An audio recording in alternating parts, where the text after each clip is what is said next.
Hey guys, we're live. Thanks for everybody tuning in. We're going to change the topic tonight. I was originally going to go with different types of triggers, the pluses and minuses of them, but with a limited Lack of participation, sir. yeah, with a limited with limited panelists, I just don't want to burn that good topic idea and have it only go like a half hour or something. So we're going to do potluck, and I did promise some people when I got my gun I would do this, so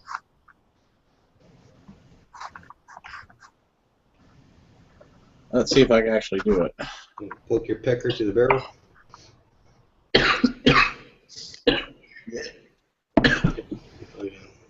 Beer's getting high.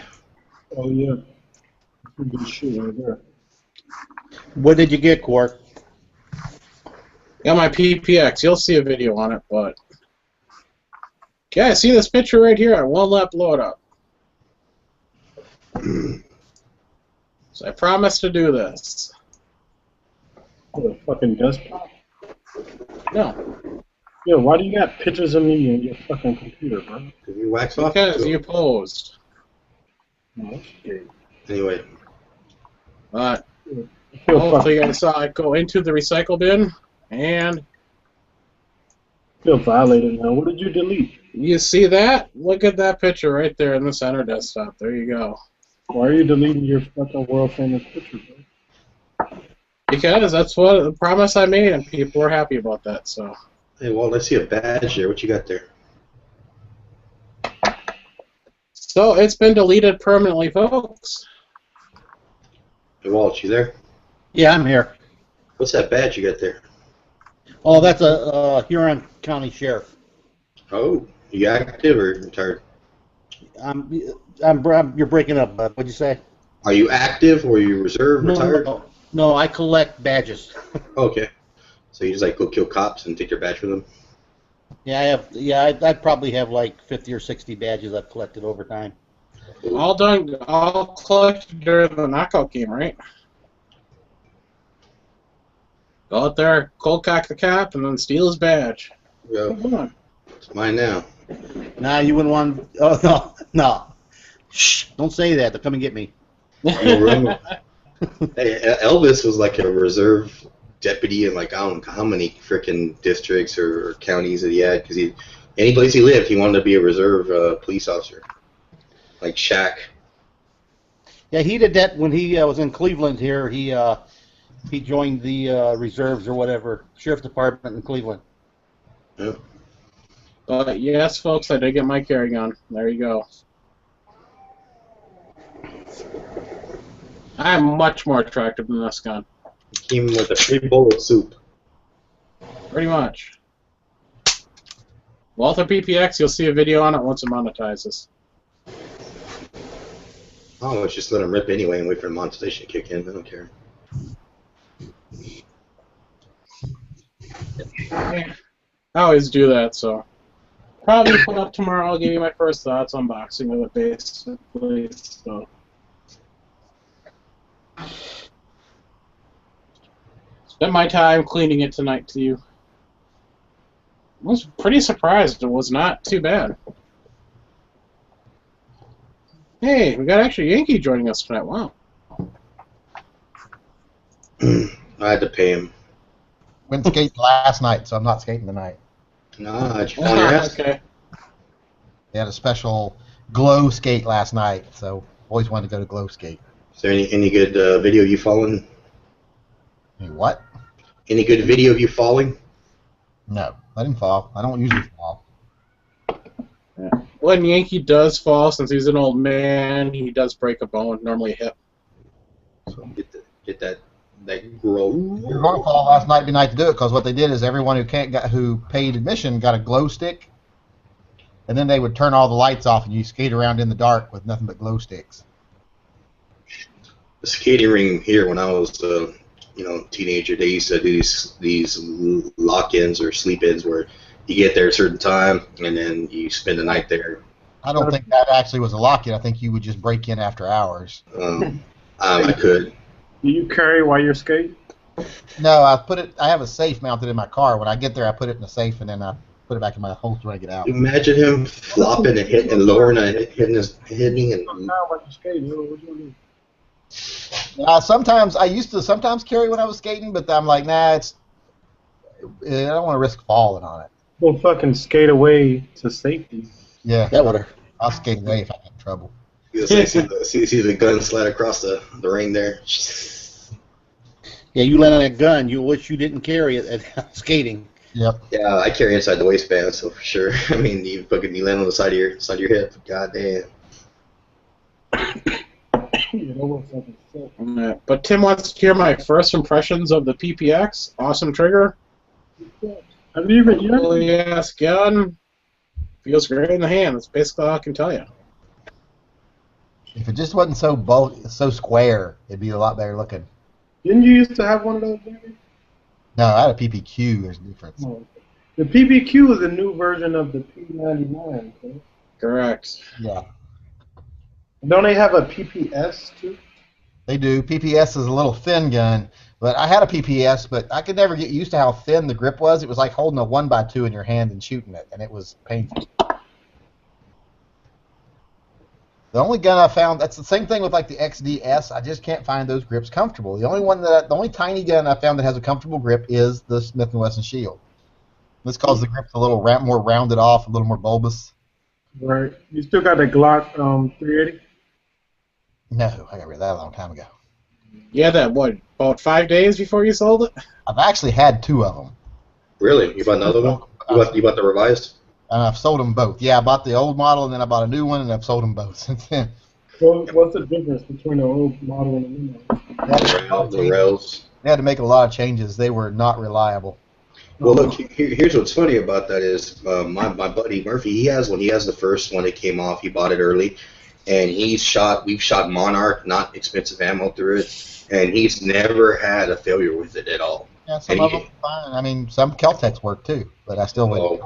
I would never compare Glock to Kel-Tec. If I had an option between the old one and the new one, I would still get the new one. Yeah, well, it's a revised for a reason, but he's been fortunate with that gun that he hasn't had any issues with it.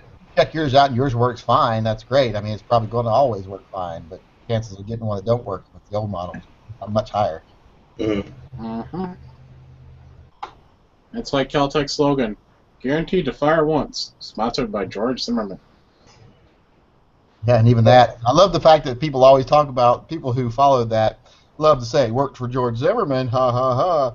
But then they also fail to mention that during the case hearing, it clearly stated that the shell casing was retrieved from inside the chamber. Yep. What does that tell you? It fired once and jammed. Yeah. I mean, I've seen some guys, put the Kel-Tec on a pedestal, and they're showing those higher end rifles that they have, and I'm like, I mean, anytime you spend more than $1,000 on a Kel-Tec rifle, these Rage style looking 223 rounds that they've 223 caliber rifles they made, I'm like, I don't know, man, it's a lot of money. I mean, it'd be nice to see them make a nice rifle. I mean, they have all the things at their disposal to make a nice rifle. They just don't seem to. Well, when Hank Strange did his tour and they were showing them like those competition rifles that they have, they're like bullpup style rifles or something that they made. I forget what it's called. I'm just not. I don't really not into Kel-Tec that much. And they look nice. It's like the guy who's touring, giving the tour. He had one on his back the whole time they were there, strapped on there. They have everything at their disposal they need to make a good gun. They just have always. Their motto, and I've got a friend who works for Kel-Tec, and their motto from the very beginning is make it cheap, make a lot of them, and hope people don't shoot them. That's their whole business model.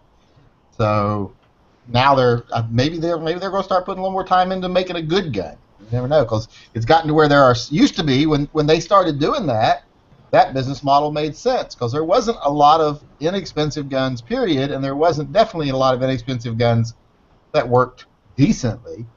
So they had a niche to fill there. Now there are so many inexpensive guns that are good guns. You can't be the one that's put together like someone glued it together with modeling glue anymore. You got to have something going for you. So maybe they'll change their business model a little bit and they'll make some higher end stuff.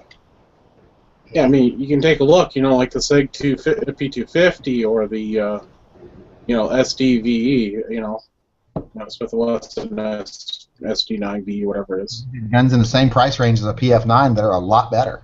Yep. I mean, when cars started doing their CM series, I mean, that's a far better choice than a Keltec. Oh, hell yeah. You just got to live with the fact it rides on polymer rails, basically, with a couple of steel inserts. And Keltec will have to, if they do start making some decent stuff, they'll have to overcome their past record because, they have quite a reputation. I mean, even if you go to the Keltec forums, like I used to go to the Keltec forums every now and then because I used to visit most of the forums.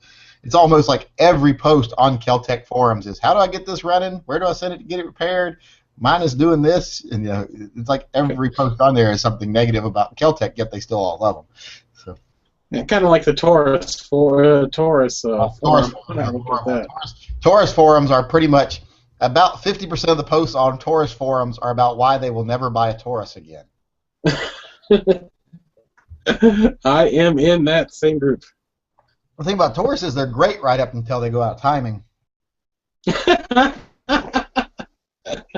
if you shoot a Taurus enough, it will go out of time. And I'm not talking like, well, if you shoot it for a generation, like if you shoot most any revolver for, 30 years, you'll probably have a timing issue at some point in time, need to have it repaired. But Taurus will, if you shoot it regularly for a relatively short period of time, it will go out of time. Well, I told my story before, and I'll tell it again. I had the 22, the 990 or whatever tracker. Mm-hmm. Within the first bulk pack of Federal, it's went out of time, and then got it repaired, and within the first 100 rounds of the next one, went out of time again, got it repaired again. This all happened within 6 months, and I ended up just selling it when I got it back. I mean, it's a 22. It weighs, almost 4 frickin' pounds. I would love to see the numbers on. Wish there was some way to know what percentage of new guns actually get shot. And I guarantee you, there's like a sweet spot. I bet there's a number like guns under $500 hardly ever get shot because it's someone who doesn't like guns who's just buying one to have one, and they wanted something cheap. And then I bet guns over $1,000 don't get shot so much because a lot of times that's people buying them for a collection or just because it's nice and it's something they want to have. So I bet there's like a sweet spot of like between $600 and $900 that those are the guns that get shot the most. But I would love to see like what percentage of guns that get bought actually get shot a lot, because it's like, like I said, I've had the conversation with my friend that worked for Keltec before, and they understand that people that buy guns in their price point, the way he said it, 97% of those people will fire one magazine through it, period, for the life of the gun. So anything on top of that, the people that actually shoot it, they can afford to replace that gun for that person 3 or 4 times, which they usually won't have to because they'll usually sell it before then. But just throw it away or throw it in a drawer. Yeah, people like that are just, they're throwing it in their nightstand. They just want to make sure it functions. Yep. Throw it in their nightstand. Like this PPX I got, I'm going to take it to the range and, as much as I can. Let's see how well it does. It's a $280 gun. Yeah. Can't work too bad for that. It's also a Walther, so it's got that going for it.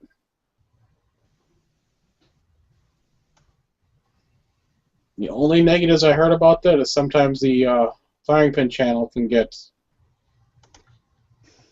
little shavings of brass in there, and it just, stops firing. So clean it every now and then. Exactly. But most people don't know how to do that, so take the back, just take the slide apart, blow a little bit air compressor through it, and put it back together. Yeah, I'm just gonna, for me, after the first day of the range, I'm just gonna throw some, spray some non-chlorinated brake cleaner through there. It's not supposed to be oiled anyway.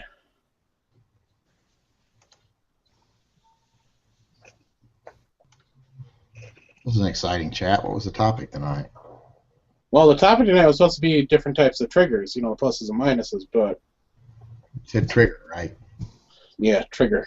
Mm-hmm. Double action, single double, etc. But I wasn't going to burn that topic idea, with just a few panelists and have it only last a half hour at the most. It's not like we don't repeat topics. Exactly. Because you would do it tonight, and then somebody that would actually get people watching would do it later. Pretty much.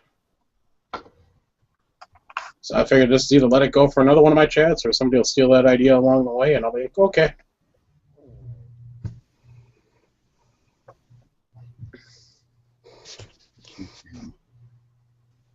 Edge's pre-chat wasn't doing much better either. It's Saturday night. People got things to do. I gotta go replace a toilet. Ooh, fun job. Never, ever, never. I've made this mistake, and I'm not going to ever make it again. Ever buy those European-style flush toilets, the ones that have the two buttons on top instead of the lever. Oh, yeah. Because they're more expensive for one to buy them, and two, once you buy them and something goes wrong with them, you can't fucking replace the parts in them. So you just got to throw the toilet away and buy a new toilet. Yep. There you go. It's like, oh, you can flush it just 2 different levels of flush. Well, who gives a fuck? Well, you can do that now with, they got that built right into the handle. You just, route one for the light flush, both of them for the big flush. Mm-hmm. Or they got the ones where it's up for light and down for. Yep. Convert any toilet into that now. Oh, hell yeah. But when I was buying this house, I thought the ones with the European style, because it's on top of the tank instead of on the side, so it looks much cleaner. And then there's just recessed buttons on top of the tank. And I thought, well, that looks much cleaner, and it's more expensive, so it has to be better. It's worthless. I'm just going to tell you, I've replaced my cats love 3 of them now. I've replaced. This is the 3rd one I've replaced. And I always just go back and go buy a normal Kohler. Yeah, my cats love going out of the back of the toilet to jump up in the window. I can just see that, water flushes. Lots of fun. Yeah, our cat likes to watch as you pee and then jump up and get in the bowl. So you have to watch. Little girl. After you flush it, she'll stand with her little paws on the side of the toilet and watch you pee. And then as soon as you flush the toilet, she jumps up on the lid and then puts her front paws down on the edge of the bowl and tries to swat at the water as it spins around. So you have to yank her and throw her out of the bathroom. I know that one. You get yourself one of those turbo flushes and you'll lose a cat. The one I just got today is one of those turbo flush ones. Yeah. Well, Yankee, I did this. I got one of those, the water dishes with the fountain, so, the water's constantly moving. Yeah. And since I did that, the 2 cats that used to just sit there and just watch the water go around and around the toilet, don't do that anymore. Yeah, we got one of those first, and then my bulldog decided that she did not like that. Ooh. So she demolished a $135 watering system. Yep. Yeah, I keep mine up on the table, so. I mean, this was a big one. This was for dogs and it was for dogs as well. Cats, yeah. It was a recirculating system for dogs, and it was. I thought, this will keep her water cleaner because she always gets food in her face and then dips it in the water. So I was like, this will filter that out. But nope, she decided real quickly that shouldn't do that. Yeah, well, I wasn't given much of a choice. My cat stopped drinking out of the water bowl. And he didn't like that. He'd rather drink, the water, lick it out of the bottom of the sink than drink out of the water bowl. It's still a water bowl, so, let the faucet drip, and that's where you drink out of. My cat's not picky about where she... Now, one of my cats prefers to drink out of the faucet. That's where she'll go to try to get it out of the faucet, but they'll all drink out of the bowl. The only problem with the cats, my oldest cat, is he won't eat food if it was already there when he gets to the bowl.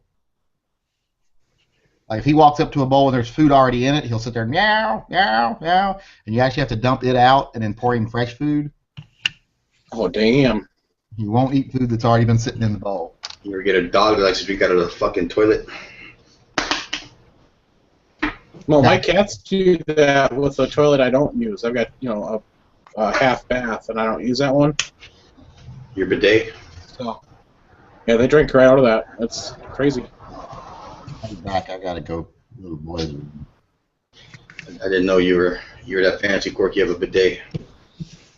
Oh, I just have a half bath. I've got, full bath and a half bath. Just a garden hose pulled through a Pretty much. I ain't getting money, man. I can't tell who shit. But you see, this is the kind of topics you get when you don't join the panel. Oh, Bob needs a link.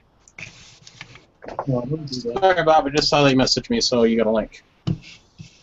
You don't got a link, Bob. I don't know if I love you. Don't box with me. Yeah, it was fucking nice. I was getting fucking cold as shit after that rain came in again. The second storm. Yeah, you want to hear something crazy? It's supposed to be 49 degrees tomorrow. And then I'm going to double check. Monday's high is going to be... Damn it. Monday's high is going to be 39, and then it goes down to 20. Yeah, that's happening here too. We're supposed to get 3 to 4 inches worth of snow. I just need it to be warm on December 1st, or roughly right around December 1st, so I can try out my gun. It's going to warm up. Looks like tomorrow's going to be nice and warm. Going to hit 70, 75, 76. And the rest of the week looks kind of clear. It's going to dip a little bit, but... Yeah. And before people ask me why I'm not taking my gun out shooting before there, and the free outdoor range near me is closed during hunting season, so they got 9 days of hunting season that they're not going to be open.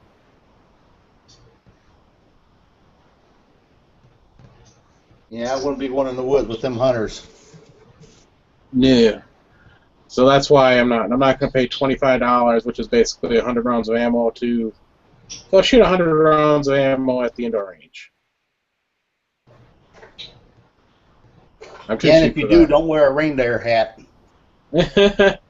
That's the indoor range, which is those are my two choices. I got one public range and one indoor range to go to. And I cannot find the information.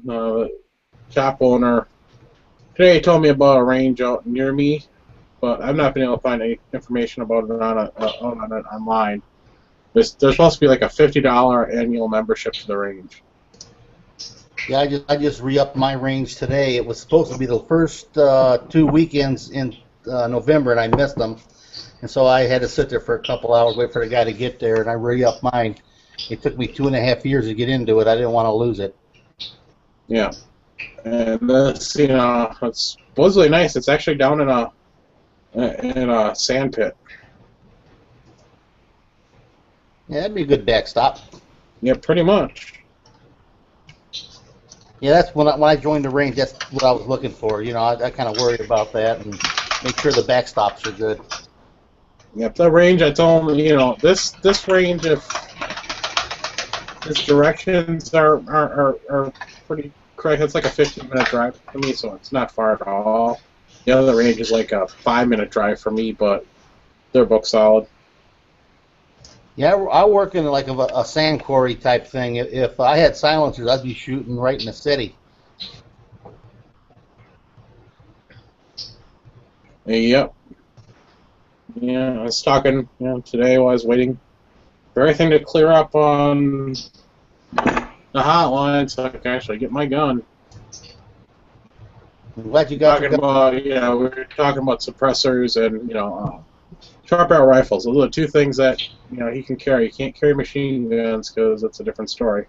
Machine guns are pretty much a no-no in this state. You can't shoot automatic, fully automatic. You cannot purchase a fully automatic or select fire gun unless you're using it for educational or instructional purposes only. Yeah, I'm fighting off now. I seen one of those. God, I can't remember a SOCOM 16. I kind of want one now. I seen it, and I kind of fell in love with it. Yeah, I'm just sitting there drilling over the beautiful PMS. They're fucking SOCOM 16 with it. Yeah. Yeah, it was a mil-spec SBR AR-15. 14.5-inch barrel. Frickin' awesome gun. Yeah, I like Very my beautiful. I like my AR-15s, but I don't know. It's kind of like an M1. I want that 308. Yeah, but I was just sitting there looking at that. He let me try it out. I'm never going to buy it. It's only, that's the thing, for this SBR, it's only, $1,000 AR-15 through him. Then I had the $200 for the tax stamp. Yeah, so But really cool. except for a suppressor, I probably never will have a tax stamp. Well, I'm hoping we can eventually get it turned around where you don't need a freaking tax stamp for a suppressor. That'd be great. Get that off the books because, look at how beneficial suppressors are. You can actually have a range and not have noise complaints.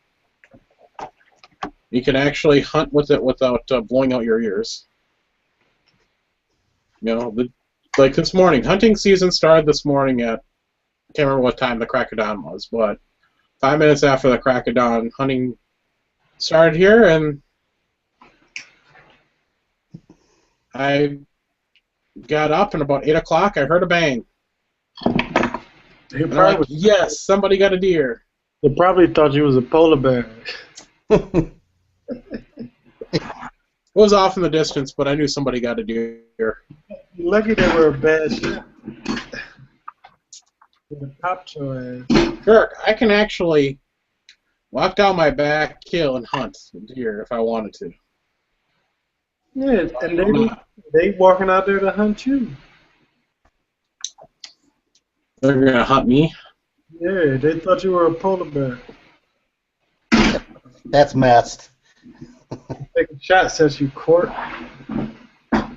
No, I'm the albino Bigfoot.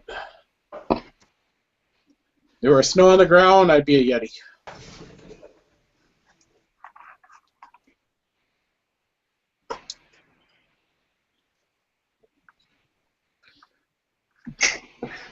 God damn.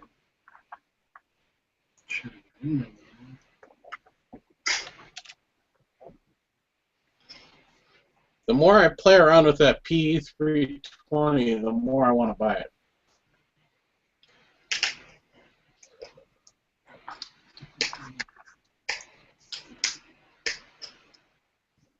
P320? Yeah, the Striker Fire SIG. Yeah, I know what you're talking about. One I give you shit about all the time. Yeah, my gun shop it has it for $550 with night sights. It's not bad. So basically $30 more than a Glock without night sights.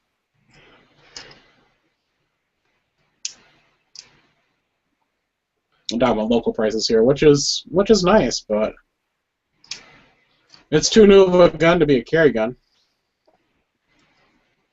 It needs to be out for a little while and tested before I would consider it a carry gun, but it'd be a nice range gun right now.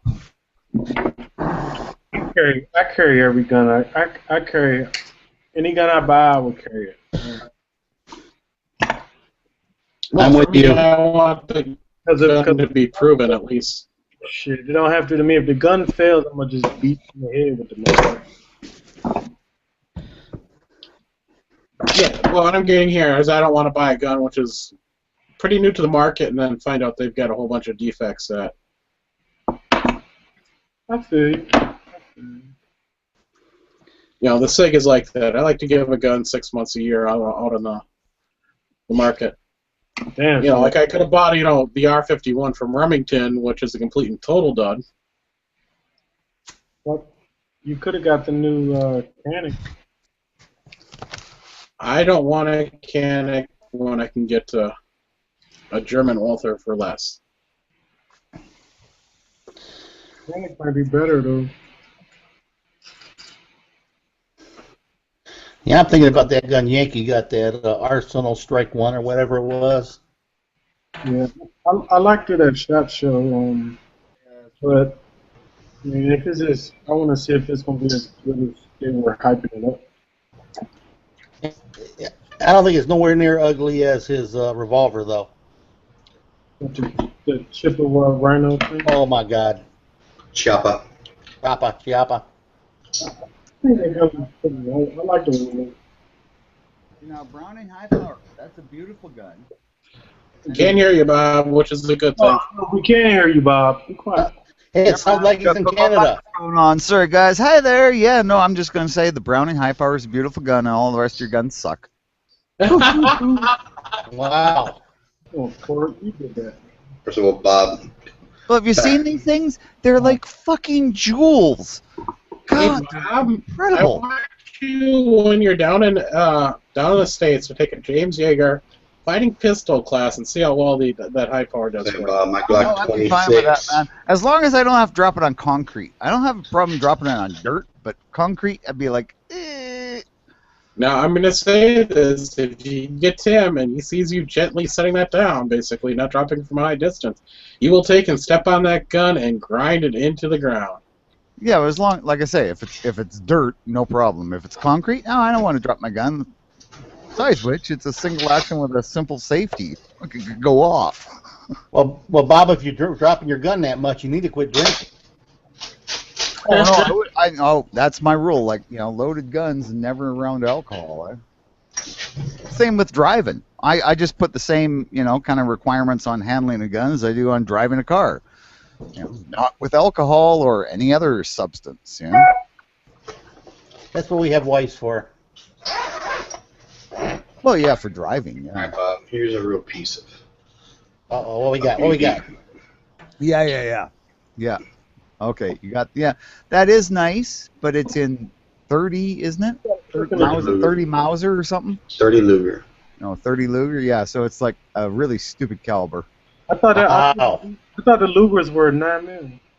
They originally They were later and then- converted to 9mm. Yeah, basically they spent mount the case out completely and. Yeah. But look how shiny! Look at that glare. Oh, Bob. yeah, but that's been nickel plated. See, mine's just pure blued and it's gorgeous. Here, You got a blue job on it? Good job on it, yeah. No. It's just, this is the way perfect firearms come, right? It's just nicely blued, none of that fancy, shiny shit, This is just a quality handgun versus, a fancy, showy handgun. There you go.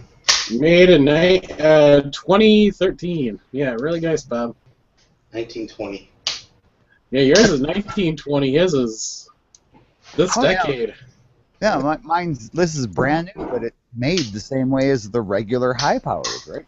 As a real high power. It's a modern piece, but built to his standards of John Browning's last, genius moment when he built a handgun. So, to me, it's the ultimate handgun. Has to be.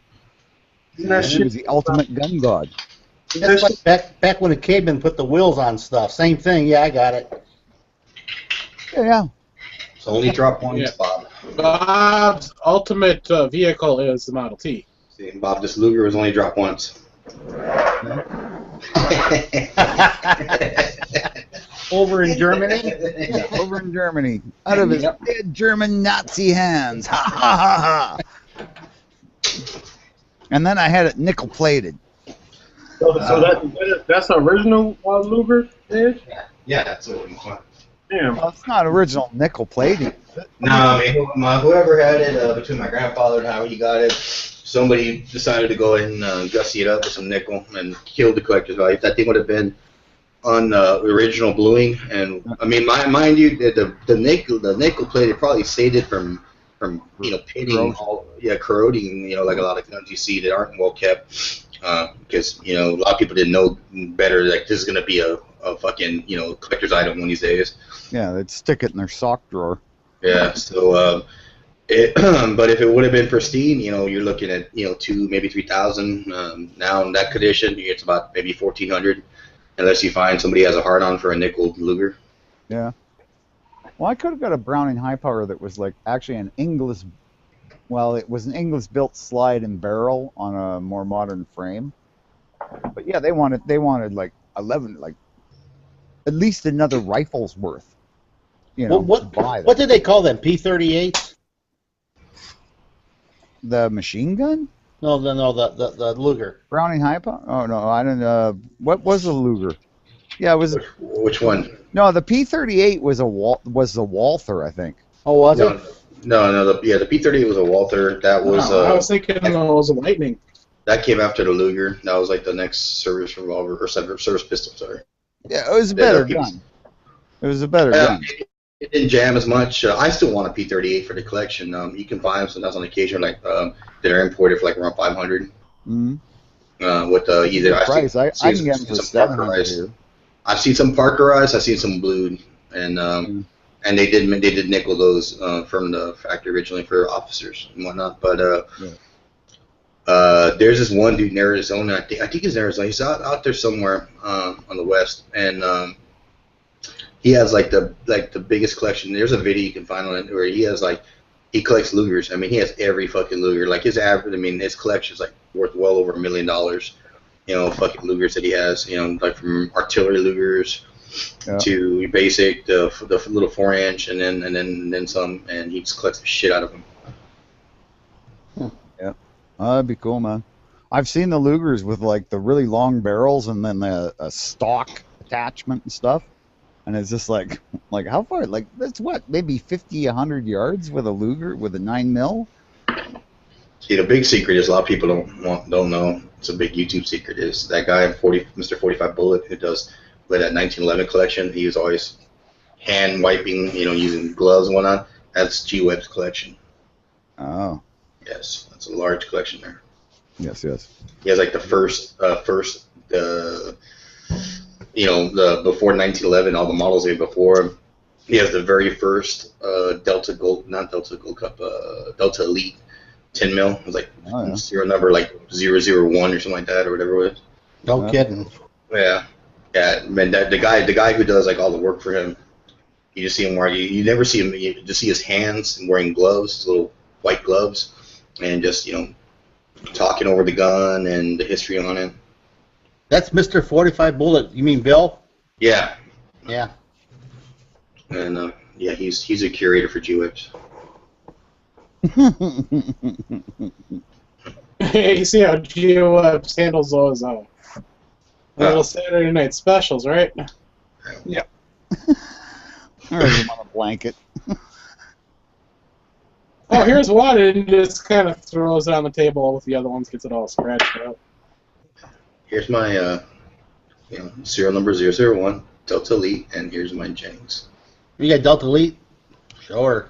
I don't. I wish I had one at home. Oh, I thought you had one. My uncle had a fucking Delta Elite original one. I think he sold it for like $3,000. He stole it? He sold it. Something. Oh, okay. Some guy was like a collector or something. He sold it for like $3,000 or like $30,000. I'm telling everybody right now. Everybody get butt naked.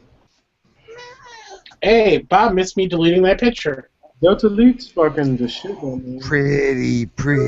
Hey, Bob, you're gonna have to go back to the beginning of the chat and watch me do something. I want an original Delta Elite one of these days. Why would I do that? You just want another person watching your chat. Delta Elite too. Trust me, I'm at 27 viewers. I'm not worried about another person watching. Hey, stop cutting off the guest, you jerk. 27? Jerk! Holy cow. Remember when we used to get like 5? And that was usually just us? Fucking fun. Not everybody else. Because everybody was watching the chat in order to like get the text or something. So it was like, we got 5 viewers, and then realize, there's 5 of us, and we're probably all doing that. That took care of Edge for us. Edge left. He got tired of you guys. Edge didn't leave, did he? No, he didn't. He's just like took his microphone off because we probably went for a piss. Oh God! No, I hit him for broadcast for a second for saying that. Don't fuck with me, Cork.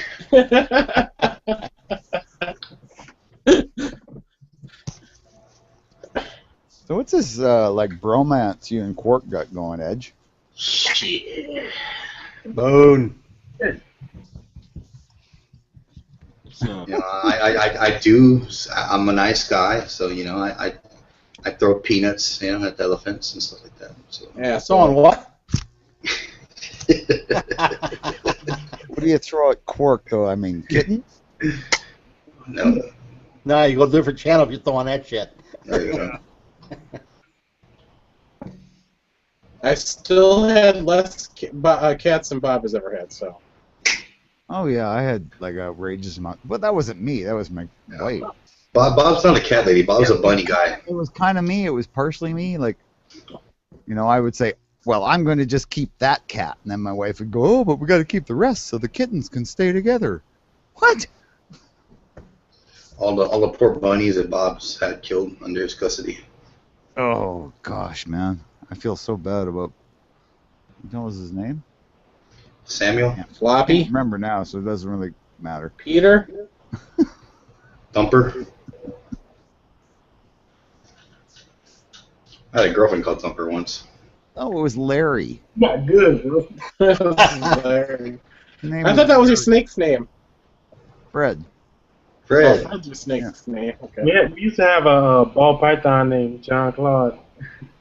Yeah, well, I thought Fred was good. I always said if I ever got a snake, because I never thought I'd get one, I'd name him Fred. And then for my 50th birthday, 50th? Yeah, I think it was my 50th. My kids and my wife give me a snake. What was that? 1935? Yeah, whatever. But it was a little tiny snake. It was looked like a worm. I was like, what the fuck is this? And I had to feed it little tiny baby mice and. I've never seen a worm eat a mouse before, but Nice thing about a snake, you only have to feed them once a week. that's, So it's okay, once a week I take a little tiny mouse, put it in a jar of water and of hot water and wait 20 minutes till it melts and go and put it in the the terrarium the snake's in, and he comes up and grabs it and curls up around it and tries to squeeze it to death. But it's really cool because he's an albino. You can do Bob, you can do the same thing with women if you lock them in the basement, feed them once a week, same thing. No, that's some guy. I don't. But didn't you kill all the fun of the snake, like killing the animal or killing the food by you boiling you it? move it around, the snake doesn't know it's dead. It just goes, that's food, and it's moving, and then he, spins around it and crushes it. He thinks he's killed it. It stops it from breathing. Yeah, snakes are really not that smart. Actually, it doesn't stop them from breathing. It actually causes the prey to have a heart attack. Well, every time the prey exhales, the snake closes a little bit tighter until eventually the prey can't smothers it. get enough. No, actually, what they have proven that they've done tests on this.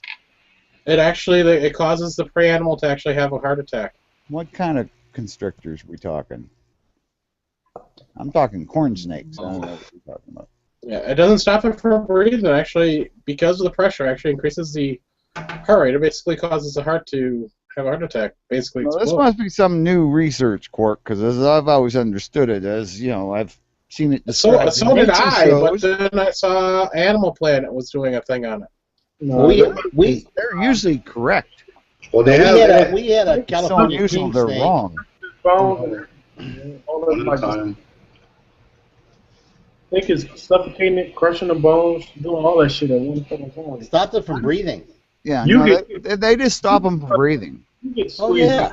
They'll have Well, to stop breathing. I would tell you I've seen some video because all new video that they can do they can slow the video so much now and get really good pictures in slow motion.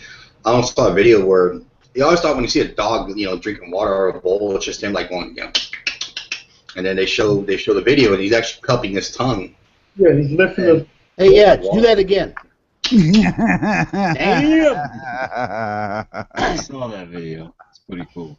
Yeah, well, yeah, it was interesting because I always thought the dogs are just there, trying to slurp up as much water, just being the loud, pigs that they are, and then no, you see it in slow motion. He's just cupping his tongue. That's what they do, is cup the water up to their mouth.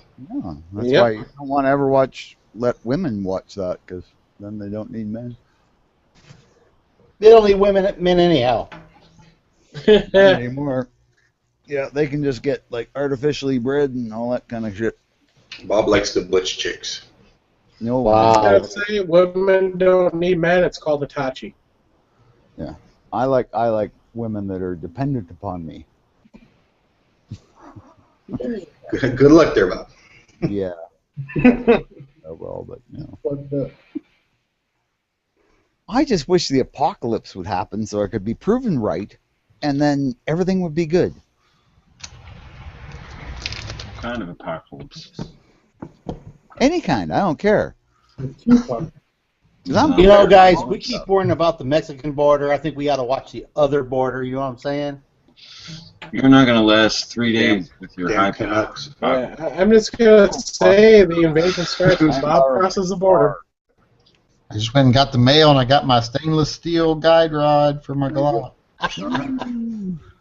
Why you get the tungsten? Oh, so you're putting metal in your plastic gun. Isn't that nice? The stainless. Now I've just got to wait for the stainless barrel, and I'm all set to go. You know, slide. A stainless slide. I mean, I've got the barrel. I just need the slide. Since we're talking about the apocalypse, I will tell you about this one website I saw once. This kind of linked to, and I forget what, Facebook or something way back, talking about when the rapture comes, when it happens for the Christians, and what it has like a list of other religions. Since your dog's not going to go with you, who you can leave them with, and how friendly they are to the Christian religion and to dogs. So you can make a good decision who you're going to leave your dog with, and it shows the difference in definite or explanations of why you want not to leave your dog with like a Satanist and whatnot and so on. Oh yeah, there's guys making money going out and saying, look, I will you sign a contract, pay me this much per month. I will come and get your dog if the rapture happens and look after him. And I have this much space and all this, you know. People are actually getting paid to do that. I guarantee he won't end up as pate. Yeah, they're just saying I'm an atheist vegetarian, so for sure I'm not going to get taken up in the rapture, you know. But I'll look after your pets because I love animals and you know. But there's people making a fucking good living doing that. Just like saying, yeah, I'll look after your dogs. I know. Or your cats. Cork, you'd be perfect for that. You could just go. Imagine all the old women that think they're going to go up in the rapture and they're worried about their cats. Cat lady. Man, you could make some money. Serious money. In the cat protection program. Yeah. Hey, it's Jinxie. Come here, Jinxie. Yeah, don't get me started. I'm about ready to kill one of my cats. Wow. Oh, we're not talking about cats anymore, okay? You need some ammo money, so you got ways to make money. All right. I want to bear it. So Yankee, do you have what's going on in Oregon lately? I heard some stuff was popping over there as far as like your governor now. I don't know. I live in Oregon, so I don't know. Oh, you don't? Yeah, you live in Washington, right? Don't forget. When I was Washington, they were talking some shit too about it. Was it Oregon and Washington? And I heard some stuff was popping off. I didn't really get the details. It was like they're like, check this out now. So is weed legal in Washington, Yankee? Yep. So have you tried it yet? It's legal in Oregon now too. Have you tried it yet? Don't tell him, Yankee. He's trying to take over the U.S. I can tell. No use for it. Yeah. No, I'm just saying as an experiment, you might want to just, clear your calendar for 8 hours or whatever, and just sit down, have a couple of big bong hits, watch some Cheech and Chong. I'm more than familiar with it. I just have no need for it. Oh well, you've already done it. Well, then that's okay. I grew up in a family of people in the '60s. I'm familiar with what marijuana is. I just have no use for it. I just have a prediction. You should use it, and then you can make a true decision on whether it's whether it's something to be part of your life or not. First, before I decide whether I want to do it or not. I don't know, man. I already know what Bob's gonna do. I already know his trip down. He's gonna make it as far as the first weed shop in northern Washington, and that's where his whole vacation's gonna come to an end. Yeah, I'll be living in my camper in Washington somewhere, right? Colorado. In the weed shop. In the winter, I don't think so. I might as well live in Saskatoon. It's legal in Colorado too, man. So Colorado will take care of you.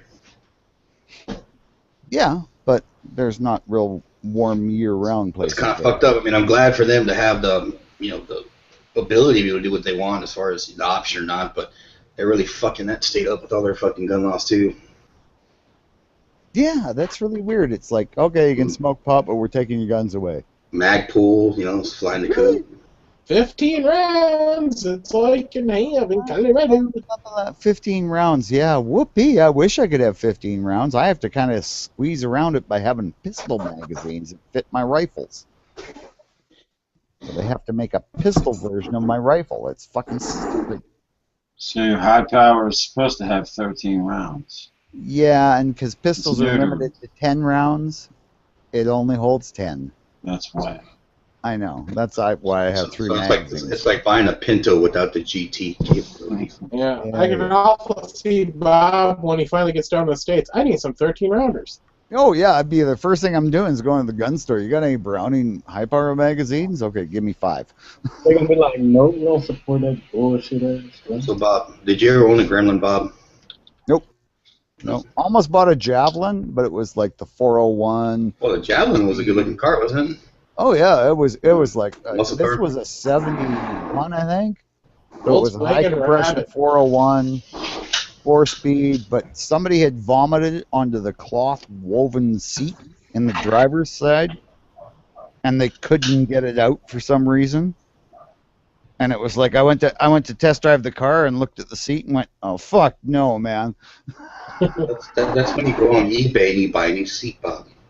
Well, yeah, you probably could, but I was just like, nope. You have eBay Right, 40s. that's probably why. But yeah, I mean, yeah, I think about it now and gone, oh fuck, go down the junkyard and got a decent seat, right? No, didn't think about it. I just went, oh god, no. Somebody puked in that car. And didn't Volkswagen make something like the Lynx, like a little subcompact car? Fox? They made a thing. You mean the Volkswagen Fox, or what are you talking about? No, I can't remember. One made a Lynx, and I know the Volkswagen Rabbit. It was like one size up from the Rabbit. Lynx is a Mercury car. Oh, maybe it was a Mercury. Yeah. Mercury Link. Lynx, L-Y. Lynx. Yeah. Like that was the animal. Yeah, that was equivalent of a Tempo. Was it a Tempo or was it a Maverick? Well, it was kind of like a Capri. It was like a Europe or a Mustang or. Well, the Capri was Mercury's offering to the Mustang back in Yeah. the day, Yeah. and then The Lynx is an Escort. Yeah, it's I an think so Escort, too. an Escort. Yep, there you go. Thank you. And then they had made people. You still see every now and then a Ford Tempo running. You're like, how the hell is that thing running? It's impossible. They were never designed to last more than like 2 years. The Mercury Lynx was like a sporty version of the Escort sometimes. It'd have like spoilers and racing stripes. A friend of mine had one in silver with racing stripes. Yeah. With a 4-cylinder, Yeah, probably. sorry, I only ever saw it once at in a car dealership back when my dad was looking at cars. That's what that one of the Volkswagen Rabbit stuck in my head. Oh, dude, all American made cars, the basic, first time buyer cars suck. They were designed to break down and fuck you over. I never seen. Car market. That's why the American car market went tits up, because they started designing cars to break down, and foreign car makers didn't. Yeah. Planned obsolescence, they called it. Yeah, I remember as a kid, like when people had in the mid '80s, people had Hondas. They're like, "You bought a Honda? That piece of shit." And it wasn't, and they weren't the best cars back then either. But like towards the late '80s, early '90s, they started really showing, that you took care of them, and they took care of you. Oh, the Toyota Corolla. Those fucking. Well, it was like the Nissans back in the '90s. They either were brand new or they were rusted out. Yeah. Oh yeah, I mean, I've seen like Toyota trucks that there's hardly anything left of the body. It's got like 4 million miles on it, and still just starts up and drives like normal. And Gungy got the chick magnets to run. Oh yeah, well, yeah. I think Gun Geek had to screw plywood panels to his floorboards to cover up the rust. Yeah. And I just want to say this about Toyota trucks. Just look what Top Gear has done to Toyota trucks. Oh yeah, I mean they blew one up on top of a 4-story building. My grandfather was like a 20-something. My grandfather bought one of the little Toyota. Remember the little pup, the first little mini pickup that they made in America? And it was like a little single cab Toyota, a little tiny one. The pup was in Isuzu. And you had a choice between, well, the pup was just short for pickup. But it's a little Toyota truck. And actually, they called the Toyota a pup before they ever made the Isuzu pup. They just called it was short for pickup. In fact, everyone took the letters off the back of their Toyotas and changed it to a toy pup on it. But, Toy pup. yeah. And he bought one of those things new, and it was like the first one I'd ever seen, little foreign, tiny little truck, and that thing still is running on our farm. The bed is gone. It's got a little wooden bed on it now, but it's still running. Yeah, my master. That's all my master mechanic would drive was Toyota trucks, so they have to be good. Yep, they are built tough. Yeah, I mean, I want to buy a truck again down the road.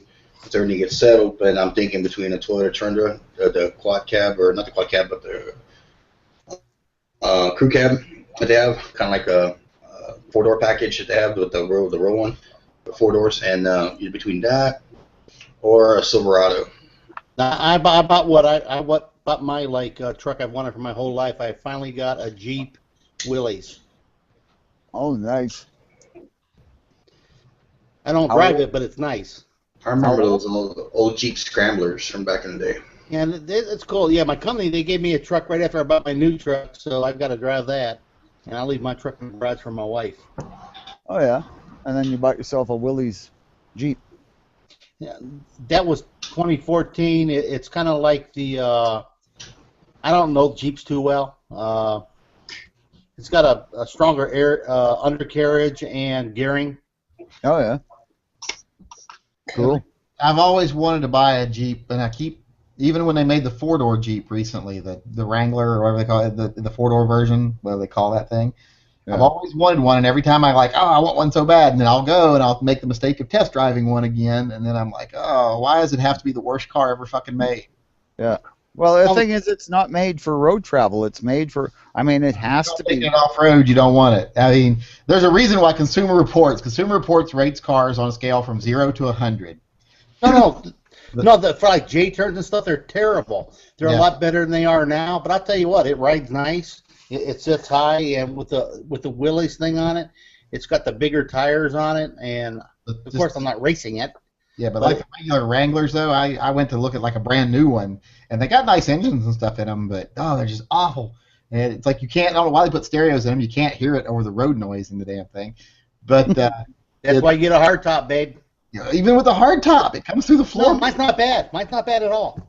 But there's Consumer Reports rates cars from 0 to 100, and I think the second lowest car they've ever rated was like a 42, and the Jeep Wrangler gets a 12. Yeah, no, they're terrible. I mean, it's not like if you want to drive like a Continental or a Cadillac, but and for $30,000, it's an expensive toy. But it's. My brother-in-law's got one of the 4-door ones, one of the new 4-door ones. We both looked at them at the same time. He bought one, I didn't, and he kept. I stayed away from the 4-door. I wanted the 2-door. And I'll tell you what, it's for a toy. It's nice. I'm still working on it, man. Because I mean, shit, I want a truck, right? But then I also want a sports car. And have the option. Go from like a 370Z, to a freaking pickup. Whenever you feel like it, and ask, it's a lot of money. My Uncle Dick wouldn't drive anything but a Wrangler. I mean, that's all the time I knew him growing up. In the 35 years. Oh, never saw him drive. If he sold one vehicle, it was for a new Wrangler. Every time. The old Jeeps and the CJ6, I think it was. The CJ5, CJ4, whatever. CJ. You had CJ6 too. It was like a straight 6 that they had in that one Jeep. It's real popular, and those are the ones you had to freaking go and manually unlock the hubs on them for the 4x4 shit. You had to go and get hubs. Get away from that, you asshole. I got a 6 in my Jeep, and I like it, but, the old Jeep, you had to watch that 4-cylinder crap. Although I do admit I want one of the new 4-door Jeeps. They make one zombie green now. It's like a factory color. You can get it zombie green. Yeah, I never thought I'd ever be interested in a Toyota pickup, personally, but those new Toyota Tundras, those freaking crew cab ones, are nice. Oh, put it in the bag, right? The fucking Tundra? Oh, shit. Yeah, but if you're not buying a real truck, why bother to buy one? If it's not going to be a 8-lug, like a 3/4 ton or a 1 ton, don't bother. I mean, that's not a real truck. Most people would never have any need for that whatsoever. But shit. Yeah, but Yeah. then they won't break either. No matter how hard break. you Have that every them, day. they don't break. Well, Because everything's heavy duty. Okay, No one wants to fucking drive that through the bank teller every day or through the drive-through at the. Well, it's not bad. You can't use underground parking because it won't fit. So why So would- what? Why would you? Don't park underground? Okay, well, hold on. Bob, what the fuck do you drive now? What do you drive now, Bob? What's your car right now? Dodge Quad Cab 2500 four-wheel drive. Okay, well, here's the thing, Bob. You're using that to haul shit. I mean, the last truck I had was a Dodge 1500, 2001 1500 quad cab with 285 tires, just lifted and everything on it. Awesome fucking truck, 5.9 V8. I never used any of the potential of that truck, you know, and I sold it right when I needed to get into a Honda because I needed to save some money. That being said, a lot of people don't need all the. I mean, I do want to get a 4x4 package because I do go out every now and then to, like, you know, some rural lands and to the coast where I want to have the option to kick it in. But getting it all, I don't own a boat. I'm probably not going to own one. I don't own a fifth wheel. I'm probably not going to own. I just don't haul that shit, man. This is what I want right here. See, I do occasionally, and I'm probably going to do it more often now that I'm retired. So I want this one, and I want to put zombie response vehicle right there on that side front door. See, that is a really ugly color, Yankee. Would you actually really drive that, or you'd make your wife drive it? If I could afford it, I'd buy it in a second.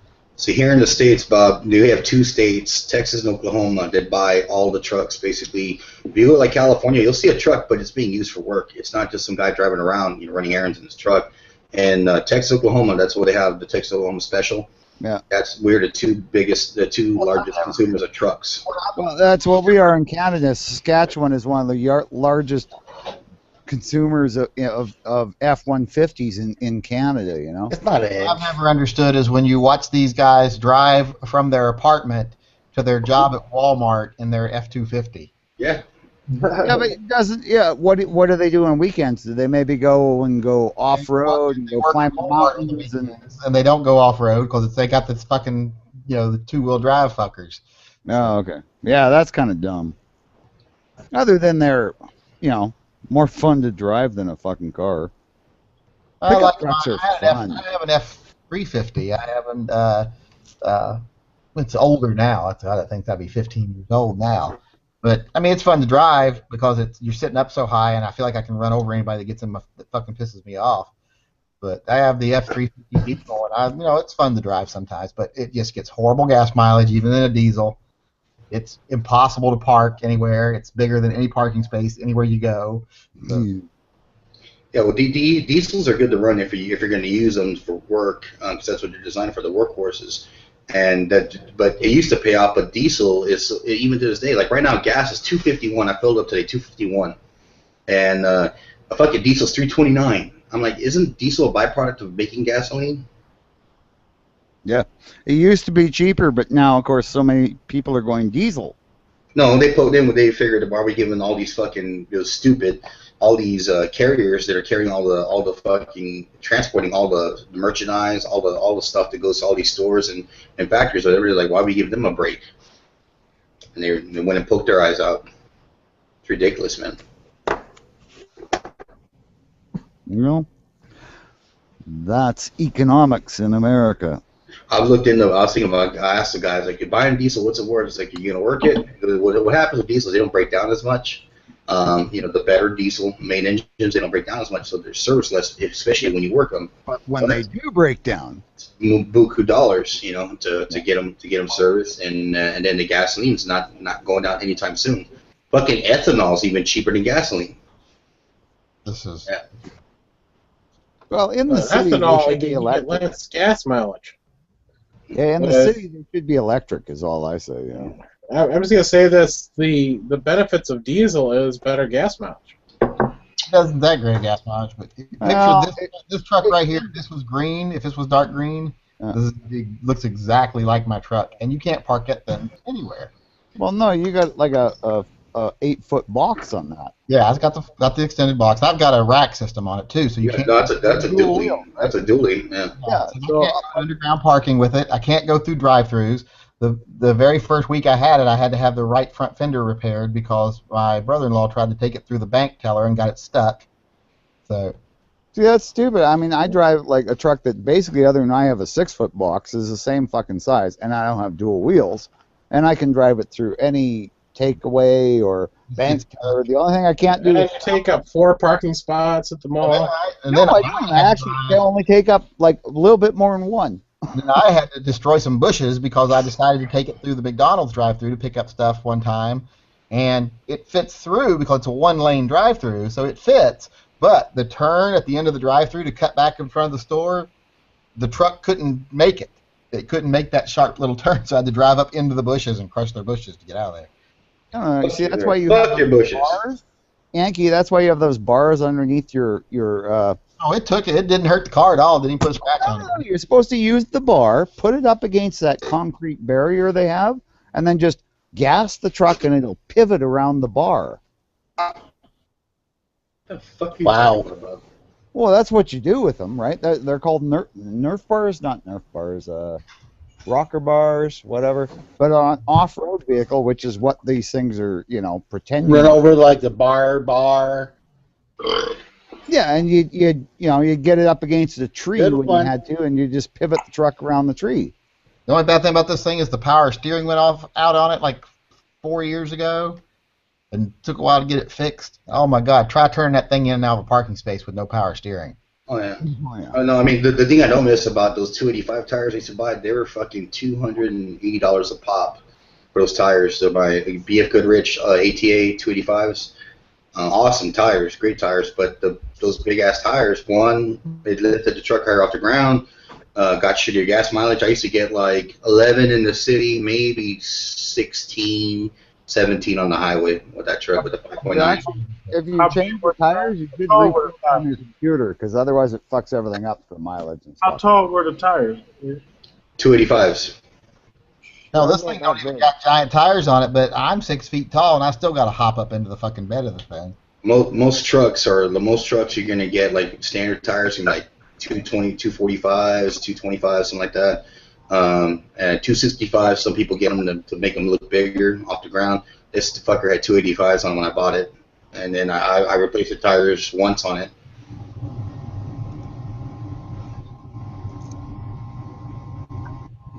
Fuck. I don't know, what the fuck? You put some 40s up there, man. Who's getting that humming? Yankee? Yeah, I hear that. Probably my furnace. No, it kicking is. on. It's not NSA. humming. It's my furnace kicking on. Huh. It's NSA, man. If you can still hear that, it's the furnace is blowing. They're only up here because So your kids are getting bigger now, Yankee. Your Zyler. Well, he's 16, but I'm still bigger than him. It pisses him off. Starting to look like he's not going to get to be bigger than me, so it's pissing him off. He hasn't given me that look yet. Oh no, he would never get it. He knows I'd kick his ass in a second. I graduated high school at 6'1". That was when I was 18. And when I was 20, I was 6'4". I still grew 3 inches.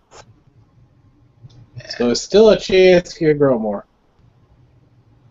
But You graduated high school when you were 20? yeah, we're actually not No, talking about 18. width, though, Quark. We're not talking width. We're talking height. I'm talking to you. Wow. He's only 6'4" now when he stands on his panis. Well, If dude, you know what a panis is. If you don't know what a panis is, look it up. I was shit, I was 6'4" lying down. I was a freshman. I think I was like fucking 4'6", and then my sophomore year I stretched out to 5'11", and in 1 year, man, I was like, wow. People were like, yeah, did you get on a diet? No, I just stretched out. And filled out. There you go. Yeah, I never did. I'm back to my ideal 150 pounds. Yes, but wasting away from old age and alcoholism doesn't count as dieting or anything. Yes, it does. I actually looked at myself in the mirror. I can see muscles. There you go. It's been a He's while. lost 30 pounds of fat and gained 8 pounds of liver. The Let's stop right now. What you Yeah, like? it's My like- liver is working really well. Obviously, I'm still alive. Hard, if that's what you mean. Yeah. Hey, you Come only on, live Bob. once. You might You as well know, live it you kind of switched to buzz. light beer. See, Bob, what you need to do is like when you're doing a tour of the States, you need to go pick up Yankee on the way down. No. You guys go on a fifth wheel. Yeah. No. No. Public- Don't want to hang out with Yankee. Hoss maybe. Yankee never. I mean, Oh, come on, Bob. You could actually take Yankee with you to visit Chris. Imagine how happy Chris would be. oh good God, that would be worthy of something. Is to just like Yankee and I to pull up in front of Chris's place with a dilapidated camper behind us, going, Chris, we're here. Where can we park? Where's Just watch Chris go. Yeah, where's a good sushi shop around here? Yeah. Next thing you know, he'd be coming out the door with his AK and bandana around his head. I told you not to come around me. Go away! Ah! Actually, a pretty good impression. No, it actually wasn't, and it was kind of racist. Sorry about that. No, I just have Old a white strange guy should feeling. not try to do Asian in voices. It just doesn't work. Yeah, like I can't do a German accent, but I want to do something funny with my SIGs, or not my SIG, my Walther. I can't do a German accent to save my life. You know what you got to do is watch a whole bunch of stuff where people have German accents, especially the really cheesy, like Hogan's Heroes and stuff like that. All you gotta do It's to not have just a cracks Germans up. is say V instead of W every time you say something. Just say Vot instead of Wat, and you've got You've got a Hogan's Heroes German accent. My God. Hey, check that out. Oh God! Fucking 30s on a Camaro. That's fucking ridiculous, dude. It's fucking ridiculous. And Girk wants it. I would do like 26s. I saw an old Monte You Carlo. gotta remember, Dirk doesn't want it on a Camaro. Dirk wants it on an Impala. There you Yeah. go. That's crazy. I mean, Rip the that really tree is. out of fucking Impala. I saw a Monte Carlo because I want a Hummer though. Hey, B, one Canadian and one black guy on a channel, and they watch their ass. there you go. My father once was when I was looking for a car, after I rolled over my first one, and we were looking for another car, and he's like, "Yeah, it's my buddy. He uses Monte Carlo. Go check it out." He said he left the keys, and he left the keys in there. Somebody had broken into that car and cracked the steering column to where his screwdriver started. It was a good looking Monte Carlo too. It was like an olive green, unfortunately, but yeah, like an olive green 6-foot hood Monte Carlo. Steering ignition lock. Yeah, dude, and I remember I had to put a towel over it, and he's like, yeah, and I took it to school for a couple of days, and I was in high school, and I was like, dude, if I get pulled over, I'm going to get so much shit to the cops, cracked steering column, hey, is this your car? Whatever. I was like, no, I'm going to just give it back to him. It did haul ass, though, fucking car. Yeah, Had some balls on if you're not a white guy with a peeled column, you're in trouble. Mm-hmm. Oh, that's the way it is. Yep. Yo, that's nuts. These rooms are fucking huge. I know they're just That's dope, right there. ridiculous. Look at that. That's dope. Like that's style before function. On top of that, the higher off the ground you are like that, the quicker you're going to flip over, too, on that turn. Yeah, the more unstable you'll become. Yeah. But it's not about, like you said, it's about style. It's not Drive that about, more than 15 miles an hour down Main Street. it's not about performance. Yeah, it's the I've actually rode in some cars with some pretty big rims that still real comfortable. It's all about how you set up your suspension too. If you're gonna go big rims to do it right, you gotta spend money on your suspension so it'll handle it right too. It's all about the 22s, brother. It's all about the 22s. When I was a kid, it was really getting popular to put all the lift kits in all your little pickups in your cars, and I always hated them because I'm like, you either got to make them so fucking stiff that your ride is worthless because your center of gravity is so high, or you got to make them looser and you sway all over the place. Dude. When I was in high school, everybody's in the mini trucks, the whole little mini truck scene, like getting like a little freaking Chevy. What were those mini trucks you had? The 150s? S10s. S10s, you had S10s, and they would drop them. like a couple inches off the ground and have the skirts on them and everything is all about like making them real close to the And ground. there were people putting 327s in them and 350s. But then they have power in the trunk. That's what matters. Yeah, you definitely need like some 15s in that bitch. They were easy to tub, though. That's the nice thing about pickup trucks. It's easy to I tub. had 212s in my Cadillac, man. Them shits were banging. I remember people I always putting wanted those S10s. They were putting Mustang 5.0s. They were converting the engine to fit them and dropping them in. Well, you know, apparently one of the coolest cars in Hollywood is an older Volvo, and you can drop a 302 Fox Mustang engine into it, right? You know, like a actually decent high horsepower, and the 5-speed, and it fits right in the Volvo with, you know, some adapter mounts, and the Volvo rear end stands up to like 500 horsepower, and the car is just basically a Volvo, but it's, you know, got a V8 out of a Mustang in it. Apparently, they're really fun to drive. Yeah, except twist the frame out of it, but that's okay, I guess. Well, David Letterman apparently drove them for years. Did you guys hear about Jay Leno that he was going to go to SHOT, and then now he's backing out? That they were paying him to go to SHOT, and then now he's backing out because of his publicist. Yeah, what now? His publicist or people with the pressure, like from shut up, you mutt. Let's just, when I signed up for my SHOT Show credentials, one of the things they ask you is, do you want tickets to the... And I clicked, no thank you. So I don't care if he's showing up or not. Mm. So, Yankee, would you ever do a James Yeager course, pistol course? Sure.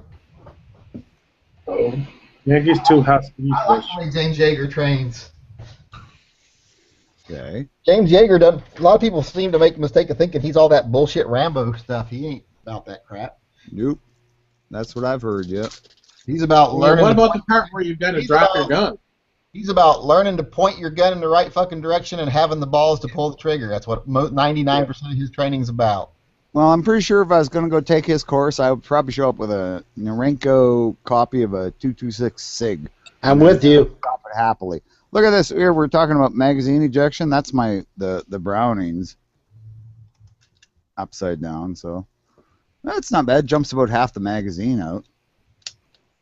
Bob, you cannot take your high point to like James Yeager's class. You would cry. High power. Browning high power, not a high point. Same difference. Not a high point. There's a company in Florida that made a stainless high power, and I want one so bad, but you can't find the damn things anywhere. Yeah.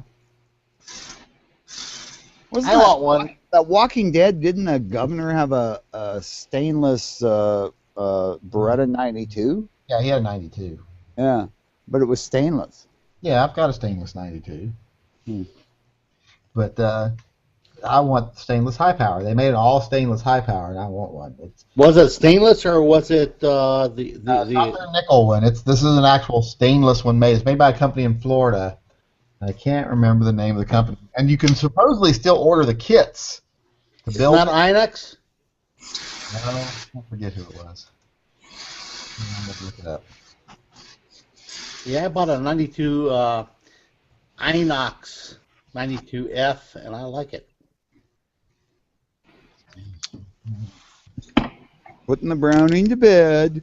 So put my trigger. Let's go to Beretta. Now put it in the gun safe. Cabinet.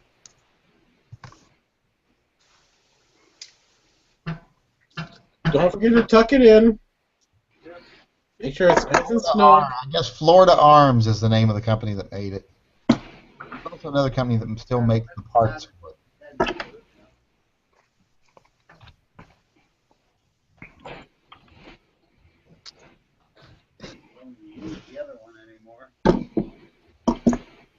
You gotta wear a reflective vest. What is it not?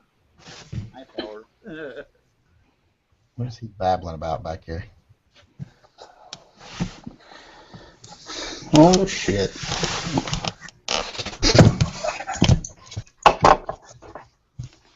All right, well, I'm kind of glad everybody didn't hear all that babbling I was doing as I was putting my my baby to bed. We heard you're talking about how much you love it. You can't Bob, wait to make love to it later. I dare you to load it up and fire around into the wall behind you. No, it's concrete. It would probably Bob, come back. don't you live on the sticks?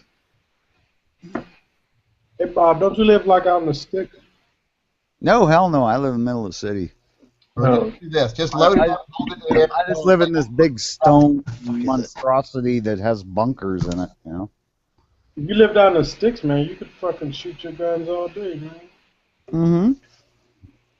Oh yeah, my buddy lives on a quarter section of land, eh? What the fuck is a quarter section? 160 acres. Oh, okay. Yeah. So it's like a quarter mile by a quarter mile. I fired my gun in my garage floor testing my clearing bucket. No one's ever said a thing. I usually wait and do it on the 4th of July, so we can't fire it. But I did Yeah, one. Bob, you have a clearing bucket, don't you? I did have to go out one day because I thought I heard a gunshot, and it was my next door neighbor. He was running his air compressor. He builds model airplanes, and I guess he cleans them before he glues them and stuff with an air hose. And I'm talking the big model planes, with like the 3-foot wingspans that have engines in them. Oh, those are little ones. He's Yeah, 3-foot wingspans are little. Well, no, these are big ones. These are like each wing is like 3 foot, but Average size. so it's not average size. It's My gliders had 8-foot wingspan, so. pretty big. You can barely get The them plane I learned to fly with had an 8-foot wingspan. But well, then that's not average. Then if they make them everywhere from 2 feet to 8, and then 6 wouldn't be average, would it? Average is about 4 feet. Yeah, that would be 6, would it? But Anyway, go ahead with the story, Yankee. I thought I heard a gunshot, and what he had done is he had an old hose on his air compressor, and I guess it exploded. Oh yeah. Well, I've seen that happen. And it's real weird. Yeah, that just little part of that hose will start to fail, and it'll turn into a balloon through the rubber. Boom! Fucking boom. He'd come out of there with his hands on his ears.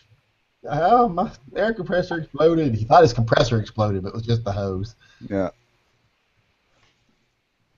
Oh yeah, it sucks. I've seen it happen. I actually seen it. I was in a tire shop when a tire exploded, like a split ring tire exploded. It was in a cage, thankfully. But yeah, the split ring failed or whatever, and yeah, it fucking destroyed the tire cage it was in. I couldn't believe it. It was like, because that's 3-inch steel tubing.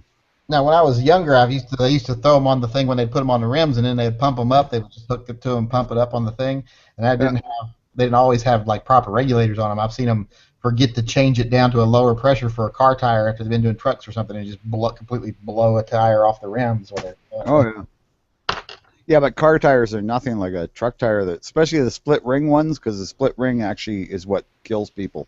It flies off at like uber high velocity, and it's like the size of the tire rim, except it's We used to think it was funny to take the inner tubes, the truck inner tubes because we used to get them at the National Guard. My grandfather was in charge of the National Guard, and we'd put them on the air compressor until they exploded, and we thought that was funny. Oh, we use those tractor tubes? those tires to go. Yeah, the inner tubes. That's what we used to go sledding on. Tubing. No, we do, but we'd blow up some of them because it's fun to put them on the air compressor until they exploded. Yeah. Well, we would blow the big tractor tires up. You can get like 4 or 5 people on them, and you'd go sledding down a hill on it. Just be like bounce, bounce, bounce, flip, and everybody go flying because they go like hell. That's the amazing thing. You'd think they wouldn't go that well, but they're awesome. Oh yeah. We're going up to Mount Hood here soon, and we'll go tubing up there. That's what they use up there is a big tractor tire. It was so funny. you slide down the hill, but then on the way up, you just sit in your tube and you grab this pole, and there's an automatic lift that pulls you up. So and they just hook like a line from the. Oh yeah. So it's like a ski line. Like a ski line, but they just pull the little line off your air tube and hook it to it. They just pull it right up the hill.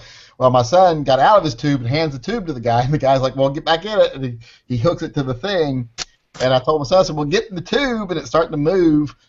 And instead of just like flopping on it to sit down, he tried to jump and stand in it and look at me like, "What am I supposed to do next?" And just yanked him right off his feet. He was only like. That was Caden? No, that was Zyler when he was like 11. Oh. So you've been torturing him for years then. Yeah, it was funny though. He was afraid to go. He was a very timid kid when we first got him. He didn't like doing anything. Adventurous. No, he was afraid of sledding, afraid of everything.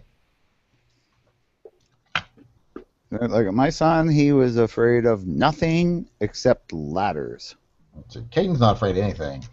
Zyler was very timid. Caden doesn't think about anything. Yeah.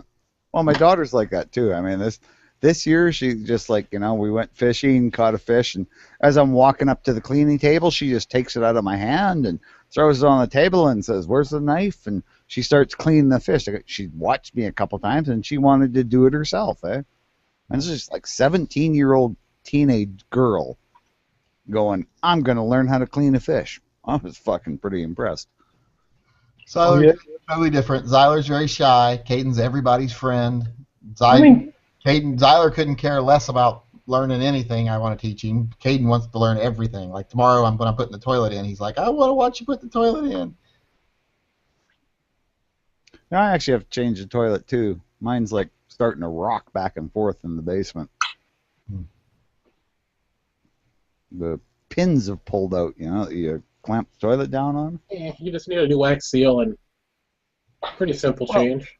Or his floorboards are going bad. One or the other. Yeah. No, this is on concrete. It's like ceramic tile on top of concrete on the basement. It's. I've seen a new wax bowl. Yeah. There's no floor under there except concrete. My guess is the bolt heads are going, especially if you have like a cast iron connector down there. No, this is probably plastic. It was built in the mid '60s. Ooh, that could be more of a job then. Yeah. Well, I'm just going to pull the toilet up, see what it looks like, and yeah, it's probably more than likely just going to have to re-drill the hold-down bolts into the concrete. They're probably just like corroded or something. Yep. Yeah, but that's not a big deal. Put a new wax seal on, drop the toilet back on. I actually have a toilet that was made in 1912. I kind of want to put down here because it's got an oak tank and a really ornate, beautifully crafted base. It's got an old tank. Old? You found a toilet as old as you? Oh yeah, older than me. Yeah. 1912. It's a crapper made in 1912 in England. I'm just starting to think of Bob and outhouses in his basement now, I guess. I want to do toilets like in my house, like we did in one of the houses we flipped back when I used to flip houses. Was an old gas station that someone had converted into a house. Yeah. We remodeled it, and in the bathroom it had a urinal and a toilet, but it was the ones that don't have a tank. They just have the big, the chrome pipes coming to it with the little lever that you flush. The handle. I always wanted that in my house instead of a tank. Pull chain. A friend of mine built a toilet. What do they call those water closets, didn't they? They're called water closets or whatever.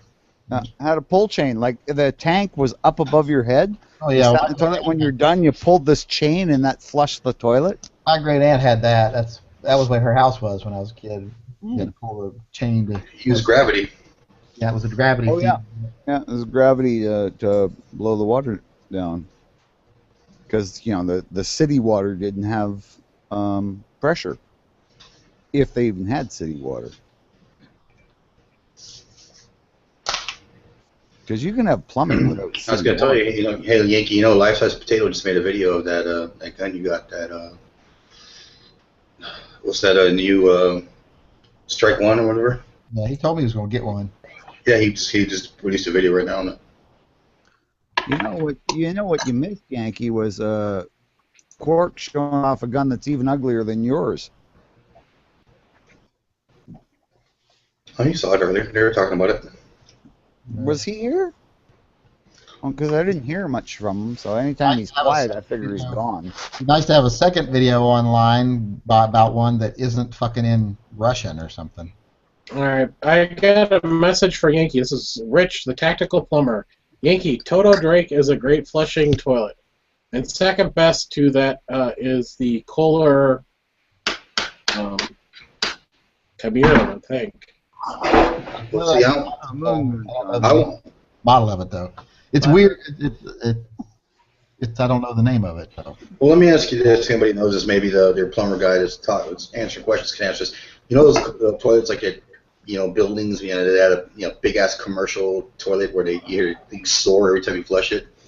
Is that because of their piping that they have? They have those commercial kind of pipe in that building that they can only have those toilets, or because I never see them in homes. It's ones that like roar every time you fucking turn the handle on them. That's probably water pressure because of height. Yeah. Well, it might be. It needs to flush. I mean, no more three flushers, or Yeah. go away. That's the thing is the old-fashioned toilets. It took 4 gallons to flush. You took a big dump, you flushed, it was gone. Right? The modern ones, we only take 3 quarts per flush. Yeah, but you gotta flush them 8 times to get the goddamn shit to go down. It's just like, what the fuck's the point of that? We should get a shit expert. Well, yeah, don't we have a plumber in the group somewhere? I mean, I've done plumbing, and I understand all you need to know to be a plumber is, let's see, shit runs down, payday's Friday. There you go. And not be afraid of getting, poop and piss and shit on yourself, because that's part of being a plumber. Well, I hate it. I mean, I've had that shit where Christmas morning, go downstairs to, my wife was in El Paso with her family that year, and I go downstairs, get some water in the morning. I'm like, why the fuck is my feet wet? And then I find out, like, god damn, there's like about an inch of water in the kitchen, and then sure enough, it's a fucking slab leak on Christmas morning. A slab leak? Yeah. It came out the same. The first time this one spot, and the second time, the same exact area had in the same exact area I had another slab leak about a year from that date. And what it was is these houses were built all fucked up. I mean, they're not terrible, but and they were built like in the 90s, and the company built a kind of did a shitty job. So finally, when they did the reroute the second time, they finally put some of those newer plastic piping. And that it was electrolysis that was causing those the rotting of the pipes to get those pinhole leaks that were just popping up.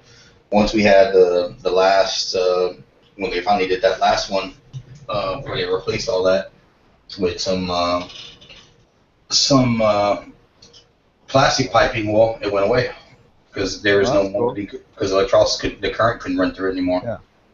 Well, that sucks that you'd have like a flooding that would like run through your house. I mean, for me, it would run into the basement, and that would suck. But at the same time, it's like, well, it's a basement, Luckily, we had porcelain tile on the first floor. Yeah, we don't have the leather furniture in the basement, right? That's upstairs. In the basement, we got stuff we used to have 30 years ago, and it's in the basement now. The cats use it for scratching posts mostly.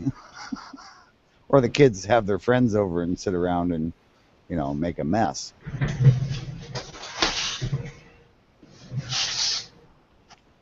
But yeah, it's, That's a hell of a Christmas gift to wake up to. It was like $2,000 trying to fix that shit. Yeah? Mm-hmm. Yeah, I bet. Yeah, it'd be expensive, man. Well, that's the thing about plumbers. I mean, there's some really great ones out there, but there's the ones that show up and are like, ha ha ha, this guy got some fucking... I'm going to Hawaii. There's probably the wife going, hey, honey, we're going to Hawaii this year. I got an inch of water in it. There's no way he's going to tell me no. Yeah. So you can wait and like, oh, you know what? Let me wait and call you back, see who can underbid you. Well, I'm in a lot of ways, I'm like that about shit. Like I won't deal with a gas furnace. I'm not a gas fitter. I don't know enough about gas, and gas is dangerous. Right? Anything electrical, I'm fine with. I can do any electrical stuff because I worked as a electrician's helper for like 4 years. So basically, I did everything an electrician does, but I just didn't get paid as much. And and plumbing's easy. Like I say, I mean, plumbing is pretty simple. I don't think it's easy. I think obviously there's a skill set to it, but I think there are a skill set, but at the same time, it's not a hard skill set to learn. Or it'll take you a lot longer than a real plumber. But yeah, I was gonna say I think there are easy options that people need to learn about. Some simple fixes, like popping a P trap and clearing a clog or whatever instead of calling some dickhead to charge you $100 to do it. Yep.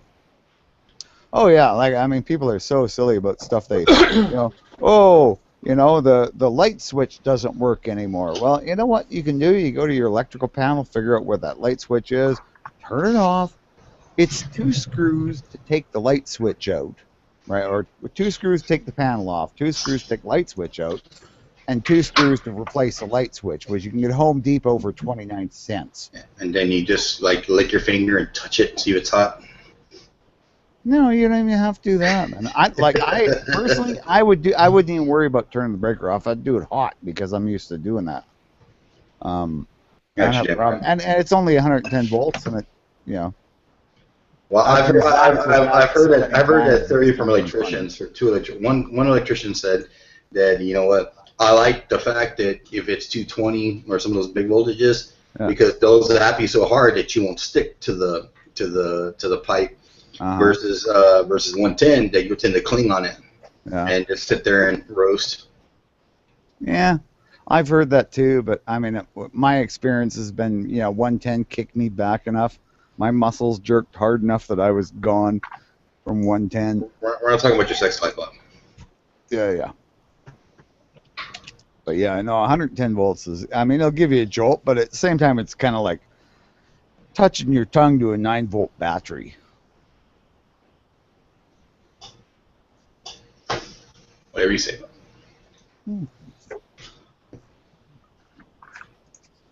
Truly. So now my next 9mm should be what? Glock 19. Gotta be cheap. Glock 19. Cheap. No, Glock 19s aren't cheap here. Arsenal Strike 1. Arsenal Strike 1. I don't even know. Anything made in China? Well, there's a Norenko copy of the SIG 226. There you go. Get that. Well, what's the SIG 226 like? Is it a good gun? It's a great gun. It's a $1,000 gun here. $800 gun. I mean, CD&N has the 40s and the 357 SIGs for like $699 right now. Yeah. Do you know the trick? If you save money on a 226 and 229, you can buy the 22 version and then the barrel conversion, and you'll come out like $100 cheaper. Oh, probably not up here. It's the same gun. It just has a barrel and a mag conversion in it, and it comes factory like that. I met a guy at the range. He bought because he was trying to buy one. And the guy that was selling them the gun store, he was like, hey, if you buy the 22 version and these 2 conversion barrels, you'll come out cheaper than what you'll pay for the whole gun. That's how I found out about that. They do make a specific 22 model, but they make one that's basically a conversion. I hear that, but I mean, it's kind of like buying a Jag. I'm not saying I'm putting a SIG on a Jag pedestal necessarily, but if you're gonna buy a gun like that, obviously, you need to be able to afford it. Instead of just trying to wing it. Right, but I mean, you're saving money. It's the exact same gun. It's like buying, the exact same gun. You're just buying a different, it just comes with the 22 barrel instead of the 940 barrel. You know what I mean? But everything's exactly the same gun. You just swap the barrels out. Yeah, just get the Norenko, 226, and there you go.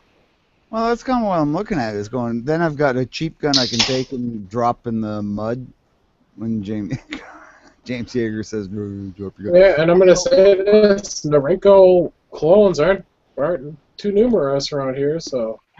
Oh, yeah. I mean, and the thing is, like here they're cheap, and I don't know. Exactly. By the way, NRA put out a list of anti-gunners. Mm-hmm. And it's got businesses and other stuff. But I'm going down. Kevin Bacon is an anti-gunner. No surprise there. No. Jessica Alba. That's not a big surprise. There's very few pro-gun Hollywood people because it's not a popular opinion. Brad Pitt, Angelina Jolie. Gary Sinise. Yeah. I'm just kind of going down the list of people that like. Yeah, they were trying to get Gary Sinise to run for president. I remember I was hearing that thought he could be like next Reagan or something like that.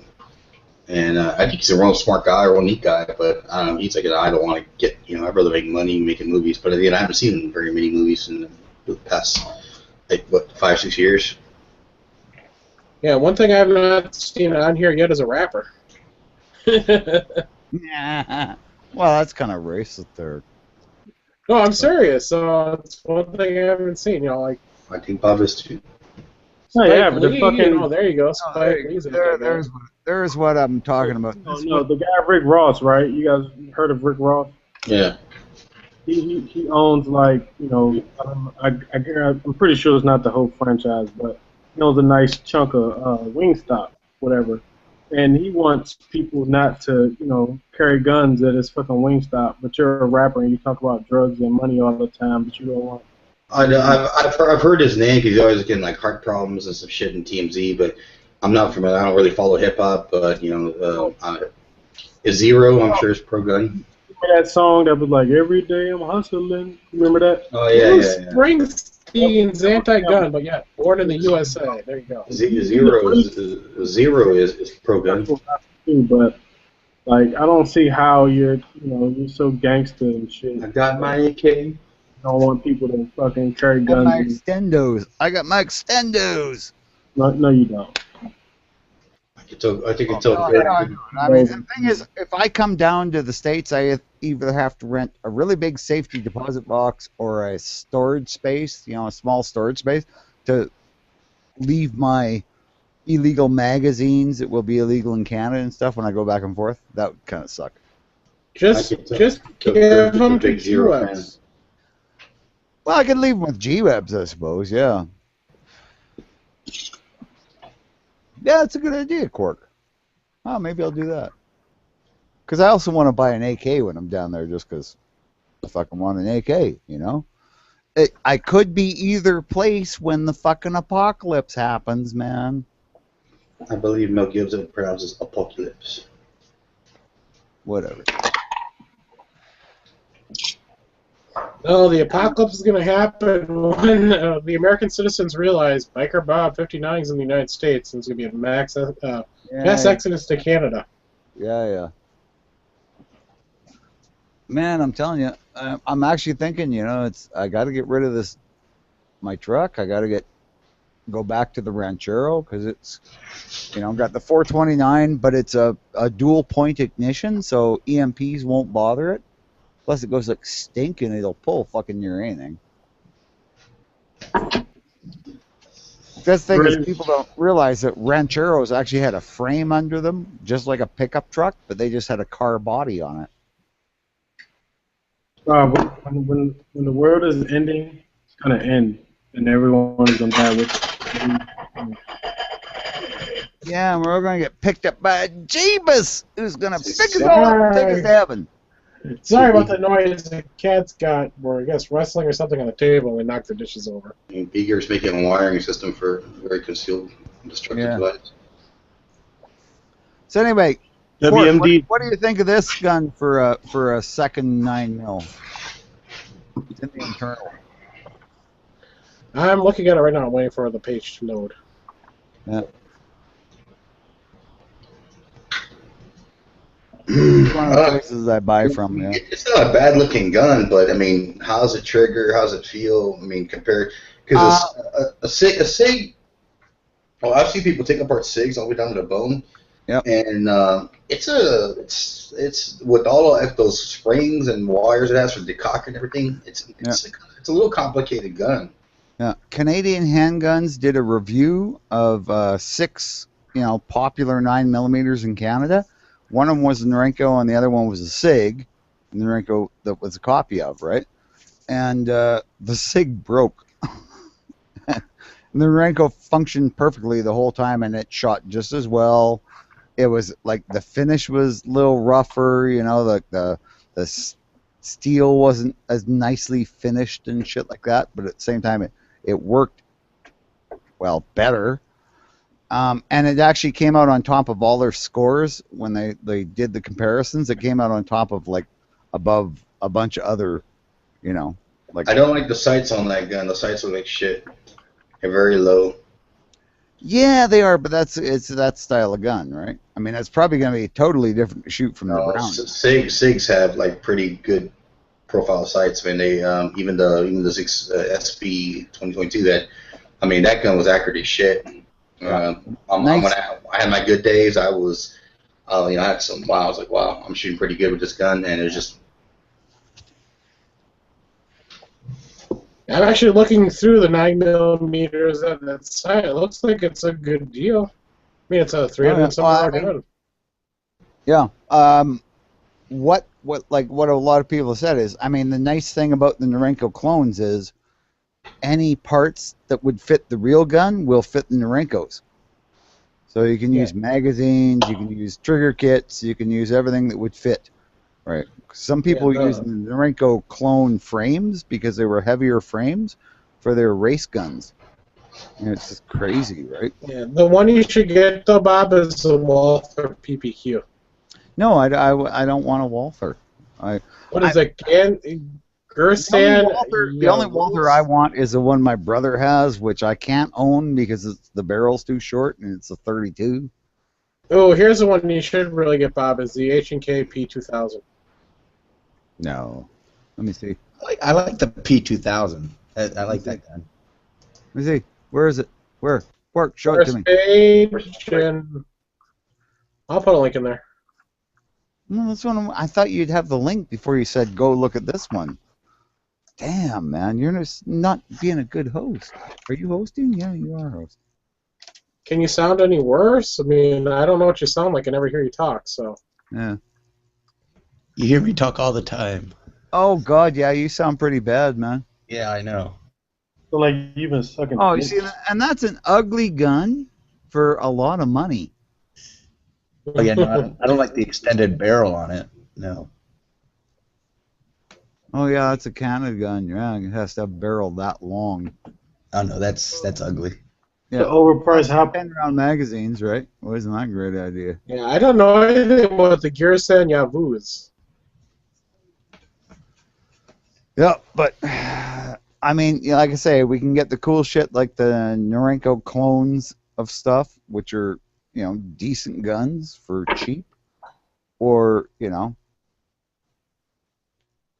can get some of the Russian stuff you guys can. Apparently not anymore. Apparently our prime minister, when he got there's a G20 meeting, the one where nobody would sit with Putin, and when he met Putin, he says, "I'll shake your hand, but I've got one thing to say to you: get out of the Ukraine." And it was like, "Oh, really? We're put another link in there for you, Bob. Russia's gonna fuck up. That's what the fuck's gonna happen. They'll keep playing. I think that's more your style than the second one I put in there. What kind of revolver is that? That doesn't even look right. What's wrong with the cylinder on it? It's an Alpha project.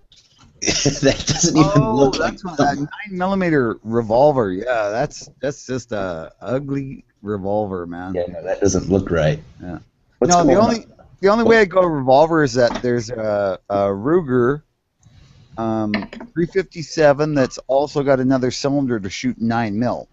That I would fucking love. I'm trying to figure out what's going on between the cylinder and the forcing cone. It looks like there's two of them or something. I don't know what the hell that thing is. Well, 9mm must be a real bitch to put in a revolver. It's like, I know, I remember actually one of my brother's guns would shoot 45 ACP out of a revolver, but it had these like half moon clips that you put the groove in the 45 in. Moon clips, Bob. Yeah, moon clips. Okay, yeah. Clip them into and then drop those 2-3 round strips into the revolver and. Yeah, but it was some old Weatherby or Welby or something like that. Some British gun. Weatherby. No. Cork, what are you doing? He's playing with a gun. I thought you couldn't get your gun yet. No, he's got it now. Oh, see, he told me he couldn't get it. He lied to me. Oh, he was showing us. It's the fucking ugliest piece of shit you ever want to see. Show it to me. That didn't sound right. Every time Bob's picture pops up on screen, I take and fire off an imaginary round. Yeah. I know. I'm thinking I should get a snap cap because I dry fire my pistol way too much. Yeah, I know. I pulled one more on you. You're so gullible. Say what? Thin Blue Line is so gullible. Oh, Thin Blue. Oh, I know he is. But he's like, a child. Like, give him a break. I don't know. Cork told me he didn't get his gun, so if he has his gun now, I'd be surprised. Oh, he's lying to you then. We've seen pictures of it. He was playing with it. Well, he sent me a picture of it, and I was like, "Did you get it?" And he said, "No, I'm still in the shop." I think he was lying to me, come to think of it, but I was too concerned. I was too concerned about other stuff at the moment to really look.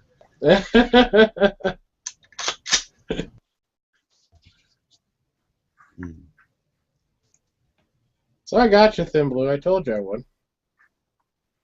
I mean, I was at Bass Pro Shop, so I was looking at all the guns I wanted to look at, so I didn't. Really? Really what?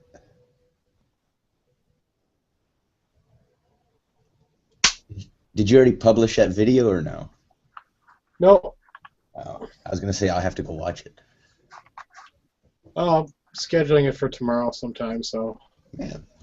It's an alright gun. I mean, I've seen uglier guns. Yeah, like the Taurus. Yeah, exactly. That looks like a sidewalk paver.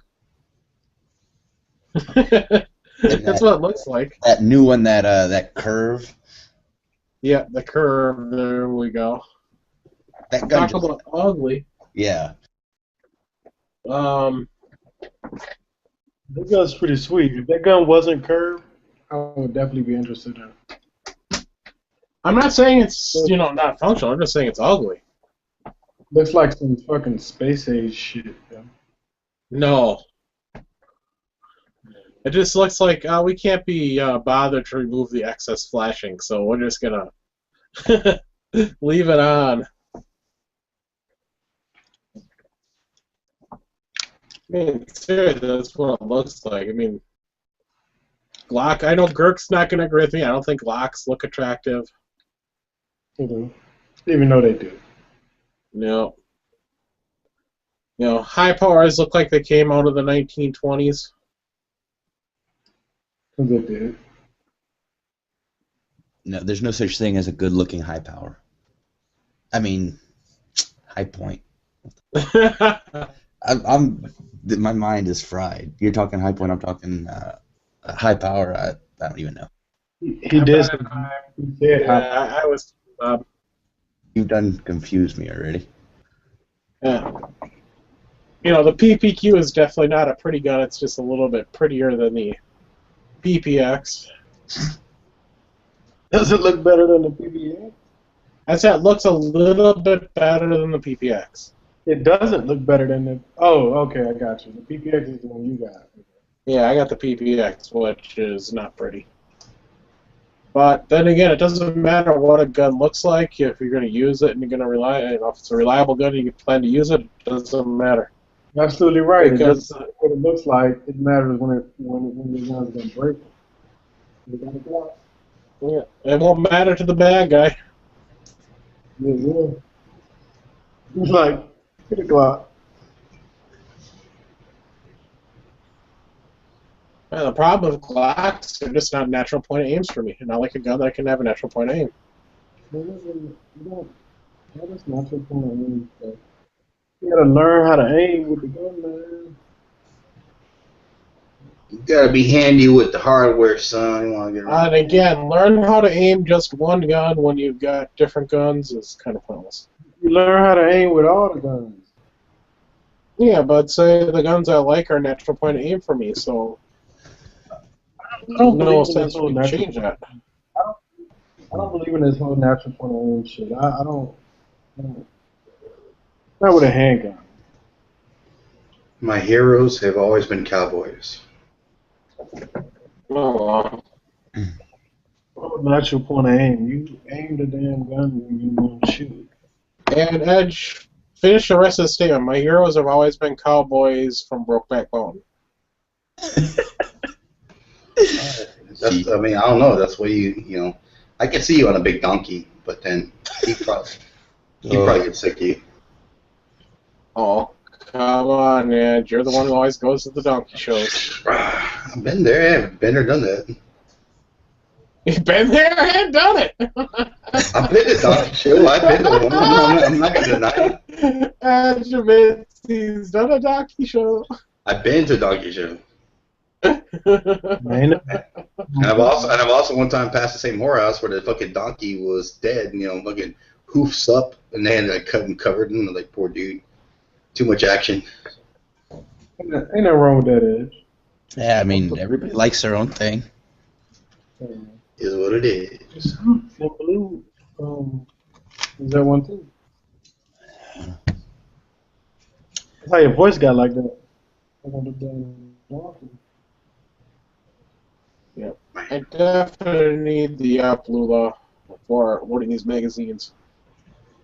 Cork, how many people we got watching us? 21. Really? There's nobody on gun channels. I've never seen gun channels this quiet. I know, it's crazy.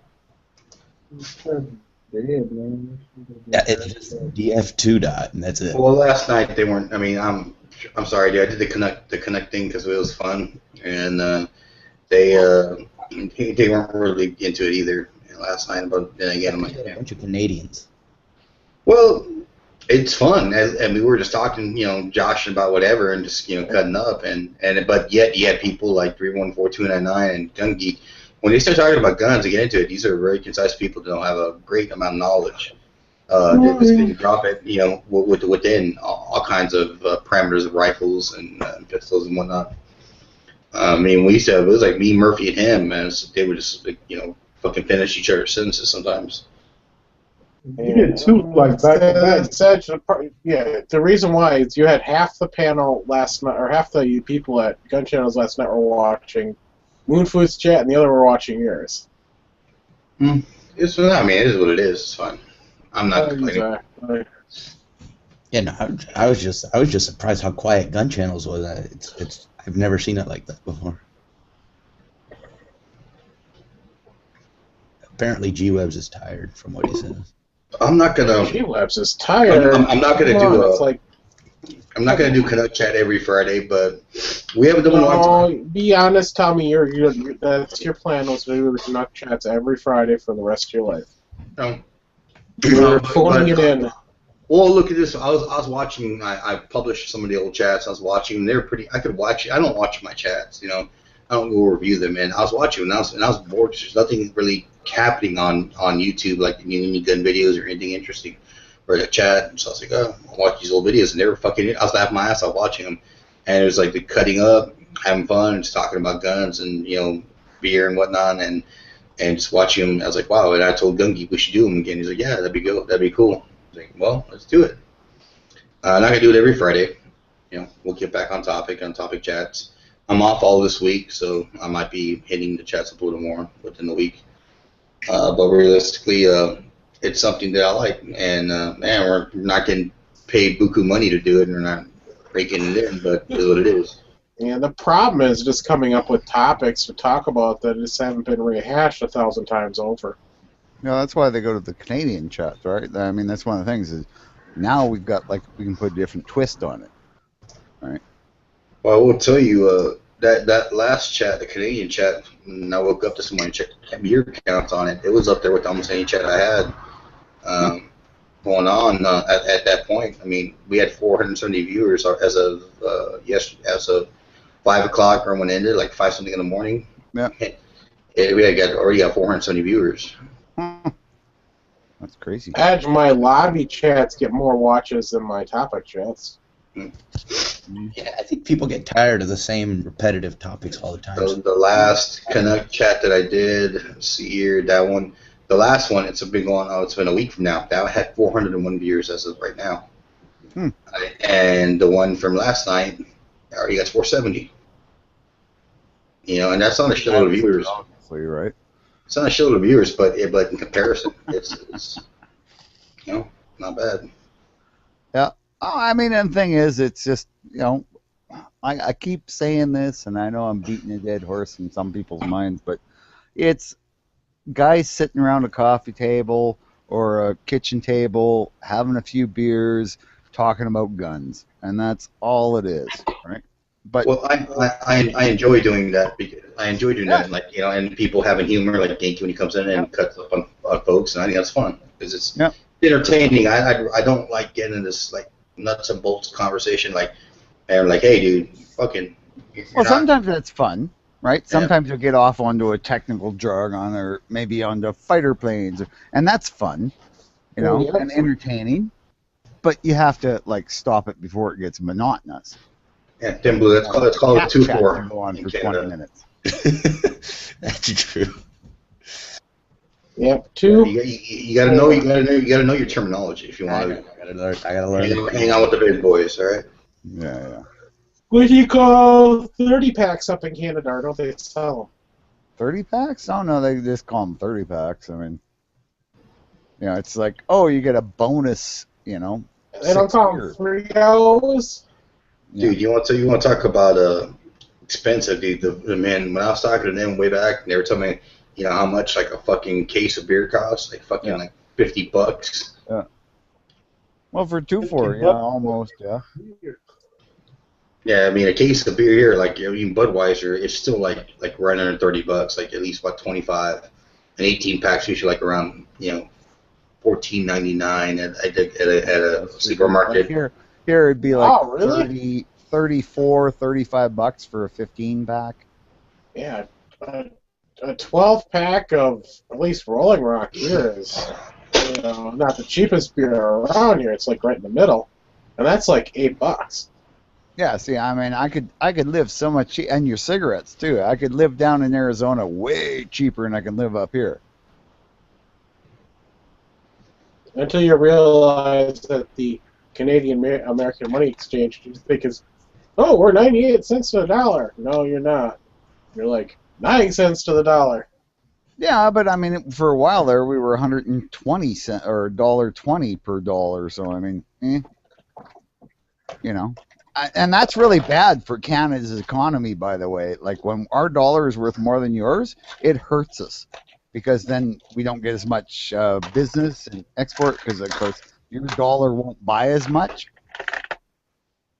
So it's actually in Canada's favor to have our dollar being like a little bit, around 90 cents for every American dollar.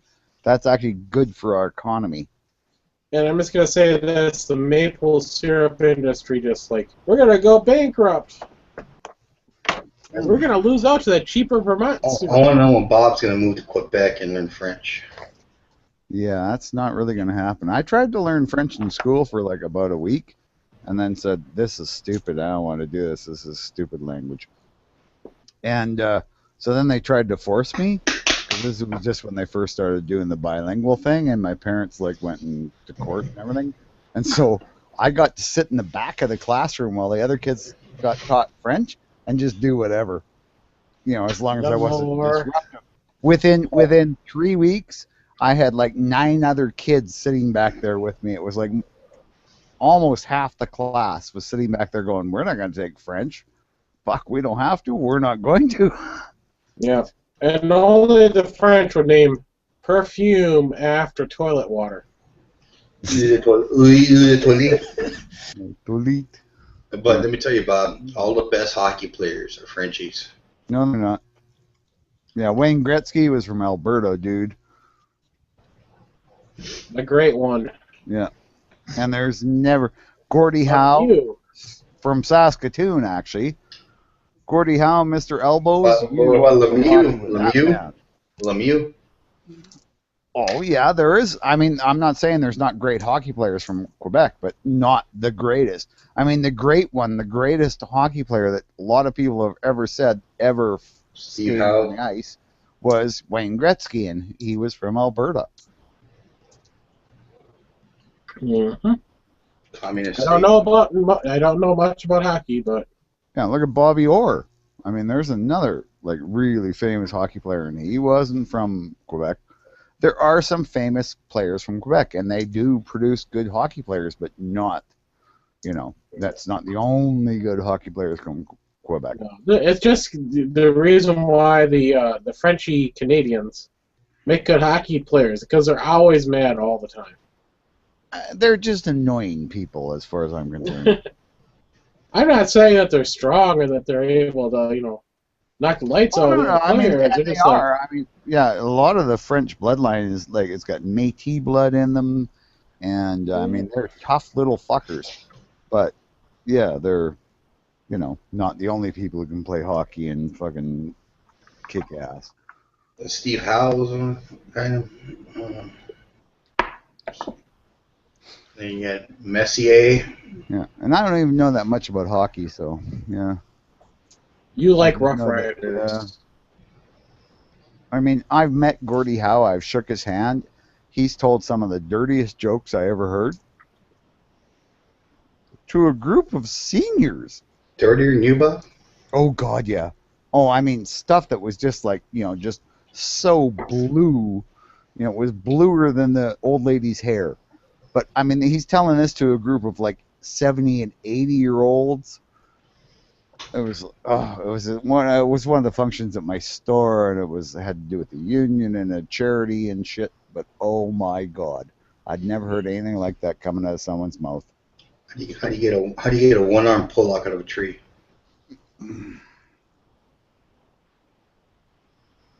Ask them to clap. You wave at him. Oh, you wave at them. There you go. What's the thing on that America's, or something about videos, right? Amazing things caught on camera.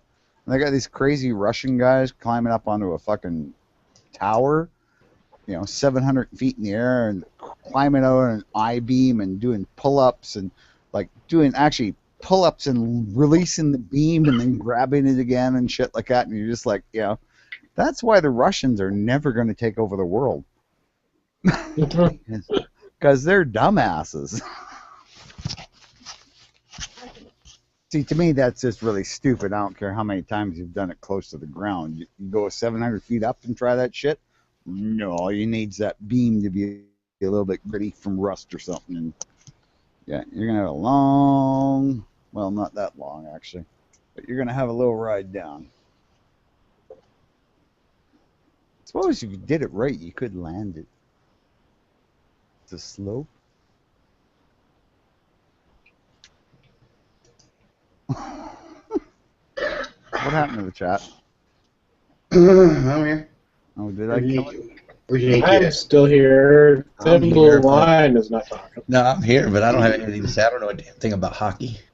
What about Yankee? We Where's weren't Yankee talking at? about hockey anymore. We were talking about crazy Russians climbing up on radio towers. Fuck Yeah, you. Well, exactly. crazy Again, I have nothing to Russians. add What to about What crazy page are Russian you drivers? Thin Blue, what page are you? Are you on 9 or 8? I'm on 8. I'm on page 8. What page are you all on? 9. Well, You gotta go take- we've moved on to crazy Russian drivers. I don't get paid tonight anyway, so I'm not. No, you are getting paid because I'm selling your sweet glass to the public. Oh, okay. You aren't getting paid very much, but Oh, Tino, you're so big. Shut up. Tito. Freaking creepy. I was gonna say he's not much on the looks, but he makes up for it in his attitude Oh, y'all are just Oh, fucking with creepy. the- and dexterity. we're talking about Thin Blue. I mean, it doesn't make up, much for the looks, but he's enthusiastic. Y'all are a bunch of weird, creepy old men. That's all I have to say. Corn shooter so tight you can The one who crush keeps it. talking You about- can crush a piece of coal and get a diamond. Oh my god.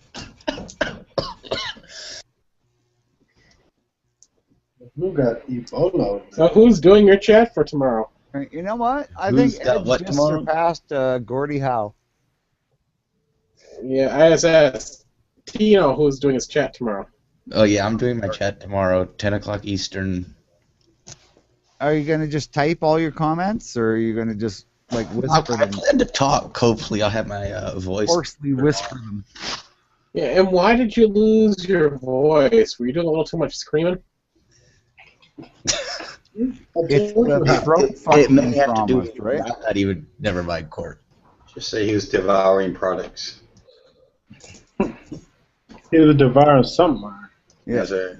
I'm not. I'm not. Really, I mean, the human throat is not designed to have things shoved down it. That's what Exactly. it comes. Oh my god. There was Stop nothing it. going down there. Don't even Do you worry. know they once found a caveman's, and this is what my daughter tells me. Anyway, they found a caveman's skeleton, and he had a rabbit halfway down his throat, and he'd actually been trying to swallow the rabbit whole, and had choked to death. Yeah, I can't see how that would have been a bad idea. Yeah, and I'm just thinking, no, I've seen my dog do stupid shit like that, but like, we're talking Neanderthals. They weren't stupid. They actually, their brains were as big as ours, if not a little bit I'm bigger. telling you, bigger because No, I once watched my dog right after he'd had a can of dog food. When I was going out in the field shooting some gophers for shits and giggles, shot a gopher. The dog ran over, looked at the gopher, looked at me, threw up all the dog food he'd just eaten, and then swallowed the gopher whole. And I was just like, and this wasn't like a big giant dog. He was like half Cocker Spaniel, half Red Setter. So he was like a little bit bigger than a Cocker Spaniel, but not much, and real stupid. But yeah, it was just like, what the fuck? Like, dogs are weird. I tell you folks, this year strikes the new, the new and best gun chat's going to come out of anywhere anybody's ever seen. Yeah, New Year's Eve, you're gonna do No. You're not listening to me. New Year strikes the year of a new chat to come out. It's going to knock everybody's fucking socks off. It's me. It's Girk and Edge. Girk and Well, Edge. you're actually going to do a chat on Thursday night and Wednesday night or Thursday? It's in the works. I might join that. I don't think I've got anything on the calendar. Let's see. You there, Girk? Yeah, it falls on a New Year's Eve. It falls on a It's a Wednesday. Wednesday. That'd be an interesting chat. That Yeah, would no, be- man, it's getting pretty close. We gotta actually sit down and talk the details out. Well, yeah, I hear that. You want to find out what Edge wants for it, all right?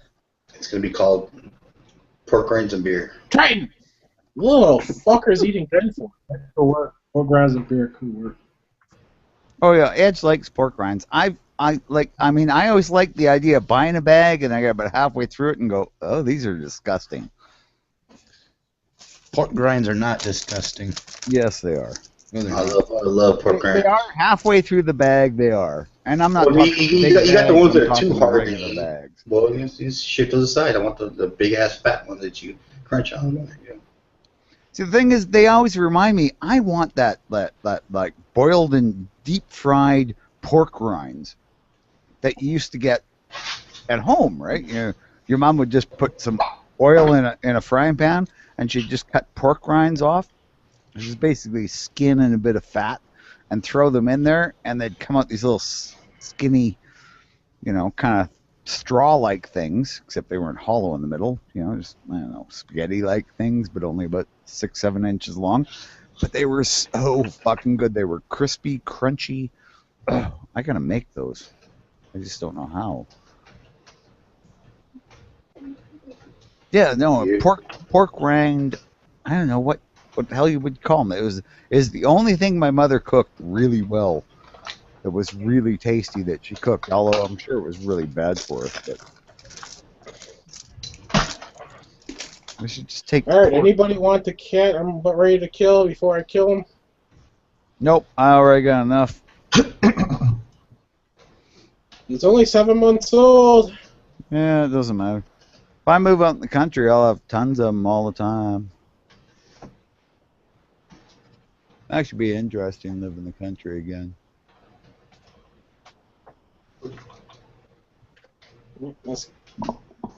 These guys are on their diet. They get 2/3 of a cup a day, which is Yeah. split up into two doses, and yet he's always hungry. Probably because he's one of those cats that has fast metabolism. Unlike No, you. he's got a little belly, so he definitely doesn't have fast metabolism. Well, maybe he's just greedy. Like you. Well, he's just sitting there chewing on I a shouldn't piece pick on of you that much tinfoil. work. I don't know why I am. A ball of tinfoil. He's sitting there eating a ball of tinfoil. Oh, you know what? You know what my cat will do when he's hungry and if he's not feeling like he's getting enough food, he'll go and sit in front of you and chew on a book or a cardboard box or something and just go like, "Arr, arr, arr, arr." You go, what the hell are you doing? Get off there! But he'll do it to books or anything, but he'll do it right in front of you. Like That's he'll what jump up Phobos on a does counter he's with... not supposed to and start chewing on something. Yeah, Phobos will chew on plastic right in front of you when he's hungry. And it's annoying. I yell at him all the time. Yeah. Well, you put them in a cardboard box, put a couple of holes in it, and ship them up to me, and I'll get them to a good farm home. Yeah, I remember people- Phobos I know was the people one have that I found barns right that outside have, my like, garage last year. I know people have barns that have like 8 or 9 barn cats, and I mean they catch mice, but they also get some food every day. They always have water, but they just live in the barn, eh? Yeah, I'm just gonna say Phobos would not survive in the wild. No, that would be That's heaven. That's heaven for a cat, though, to be able to have food and shelter, but at the same time be allowed to hunt and roam. They love it. Bob, remember when I got Phobos? He was outside my garage door, basically skin and bones and almost dead from hypothermia. Yeah, but I mean, he wouldn't have that in the farm because he would have food and shelter that would be We've available. got, Yeah. from my house to the farm, a quarter-mile away. Yeah. I don't know. I mean, I've always grown up with having, probably 5 to 10 barn cats in the barn at any one time, and it would people would drive by our farm and throw cats out the window of their car. At 60 miles an hour, and if the cat survived, it would live in our barn. If it didn't survive, it didn't survive. But I mean, we also had people that would stop their car and drop their cats off and then drive away, right? What are you gonna do? I mean, you're not gonna abandon them. So my family would never abandon them. If their cat was survived, it survived. But I mean, it didn't get taken to the vet or shit like that. It's got, okay, you can live in the barn if you can catch mice, and we'll put some food out once in a while, and there'll always be water. There you go. All right, y'all, I'm out, man. Later, Holla. Gert. Holla. There, Gurk. There goes, man. Oh, shoot, I gotta schedule my video to come out. Finally got monetized, so I'm safe. Schedule it to come out. Monetized. Man, I give all my shit for free. Yeah. That's because you live in Canada. No, Bob it's 'cause puts I all don't his really fucking good care. videos I on know for with free. the amount of viewers I have, it's not gonna matter. I know what the amount of viewers get a I check for have, it doesn't matter. But $101 in what 25 years? It's like, man.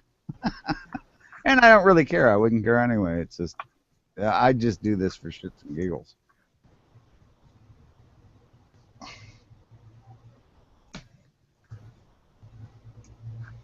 I mean, why does anyone else do it? I mean, nobody does YouTube videos thinking they're going to make a living at it. no, but I'm just the reason I monetize them is it's money that No, I don't. YouTube isn't getting. Yeah. I don't do it to thinking I don't even supplement any income, much less. But you work at it, I mean, there's some people obviously that are making a whole lot more money back in that day when it was in its prime. Yeah. And they're not making as much, but they're still making a whole lot more than me. I mean, there's some people that are making over a couple $1,000s. I'm hearing reports of people making way more. How much? A couple $1,000s a month. As long as when you're hitting that. There's six figures. People in six figures on YouTube. Oh, well, that's kind of cool. That'd be nice, but those are people with when you got a million subs. Yeah, when you got I'm talking about a million subs. You get a million subs, 500,000 subs, a million subs. Well, that's never going to happen with us. No, I don't think so. I mean, I don't have any. I mean, it'd be nice, or whatever, but Let's get a desk pop. Nah, I mean, it is what it is. I mean, I just like to make videos. Unless Bob keels over in one of our chats or someone does a desk pop, we'll never get that many. Yeah, I know. And I'm not going to keel over in one of the chats because, I learned, turn the camera off. Then you don't do embarrassing shit like pick your nose on the camera. Not that I've done that, but I've seen people do it. I'm going to say one thing. The problem then, Bob, is if you do keel over, then we won't know about it, and we'll just, your wife will find you a couple days later.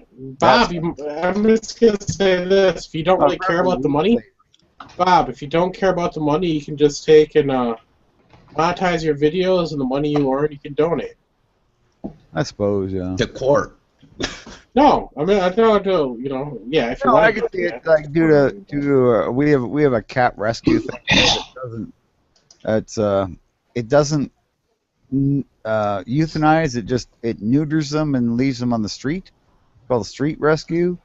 So all they do is any cat they find on the street, they treat it for whatever disease it's got. They feed it up, they neuter it, and then release it. Unless someone adopts it, but that's opposite of the SPCA, which does the same thing, but if nobody adopts it, they kill it. My money goes to no kill shelter as well, so that's where my money goes. Yeah, let the cat live out its life. If nobody wants it, let it live out its life on the street, and but it's not going to make any more kitties. But it doesn't get given an injection, and you know what? They can tell you that's painless all they want. I've seen animals die that way. It's not painless.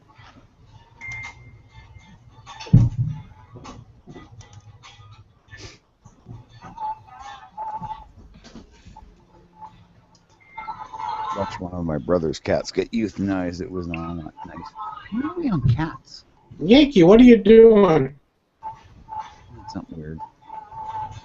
What? It's my camera kicked off over here.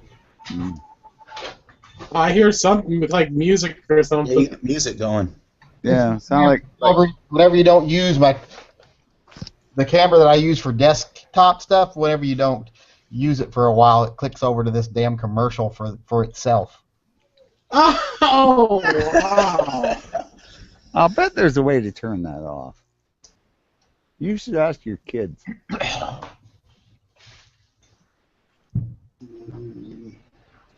That's crazy. Anyway, I gotta go, guys.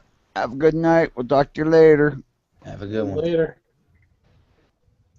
So I've been thinking of the gun I want to save up for next. Which won't happen for quite a while, but still, save up for next. You gonna try to get a SIG again, Court? I'm really liking the P320.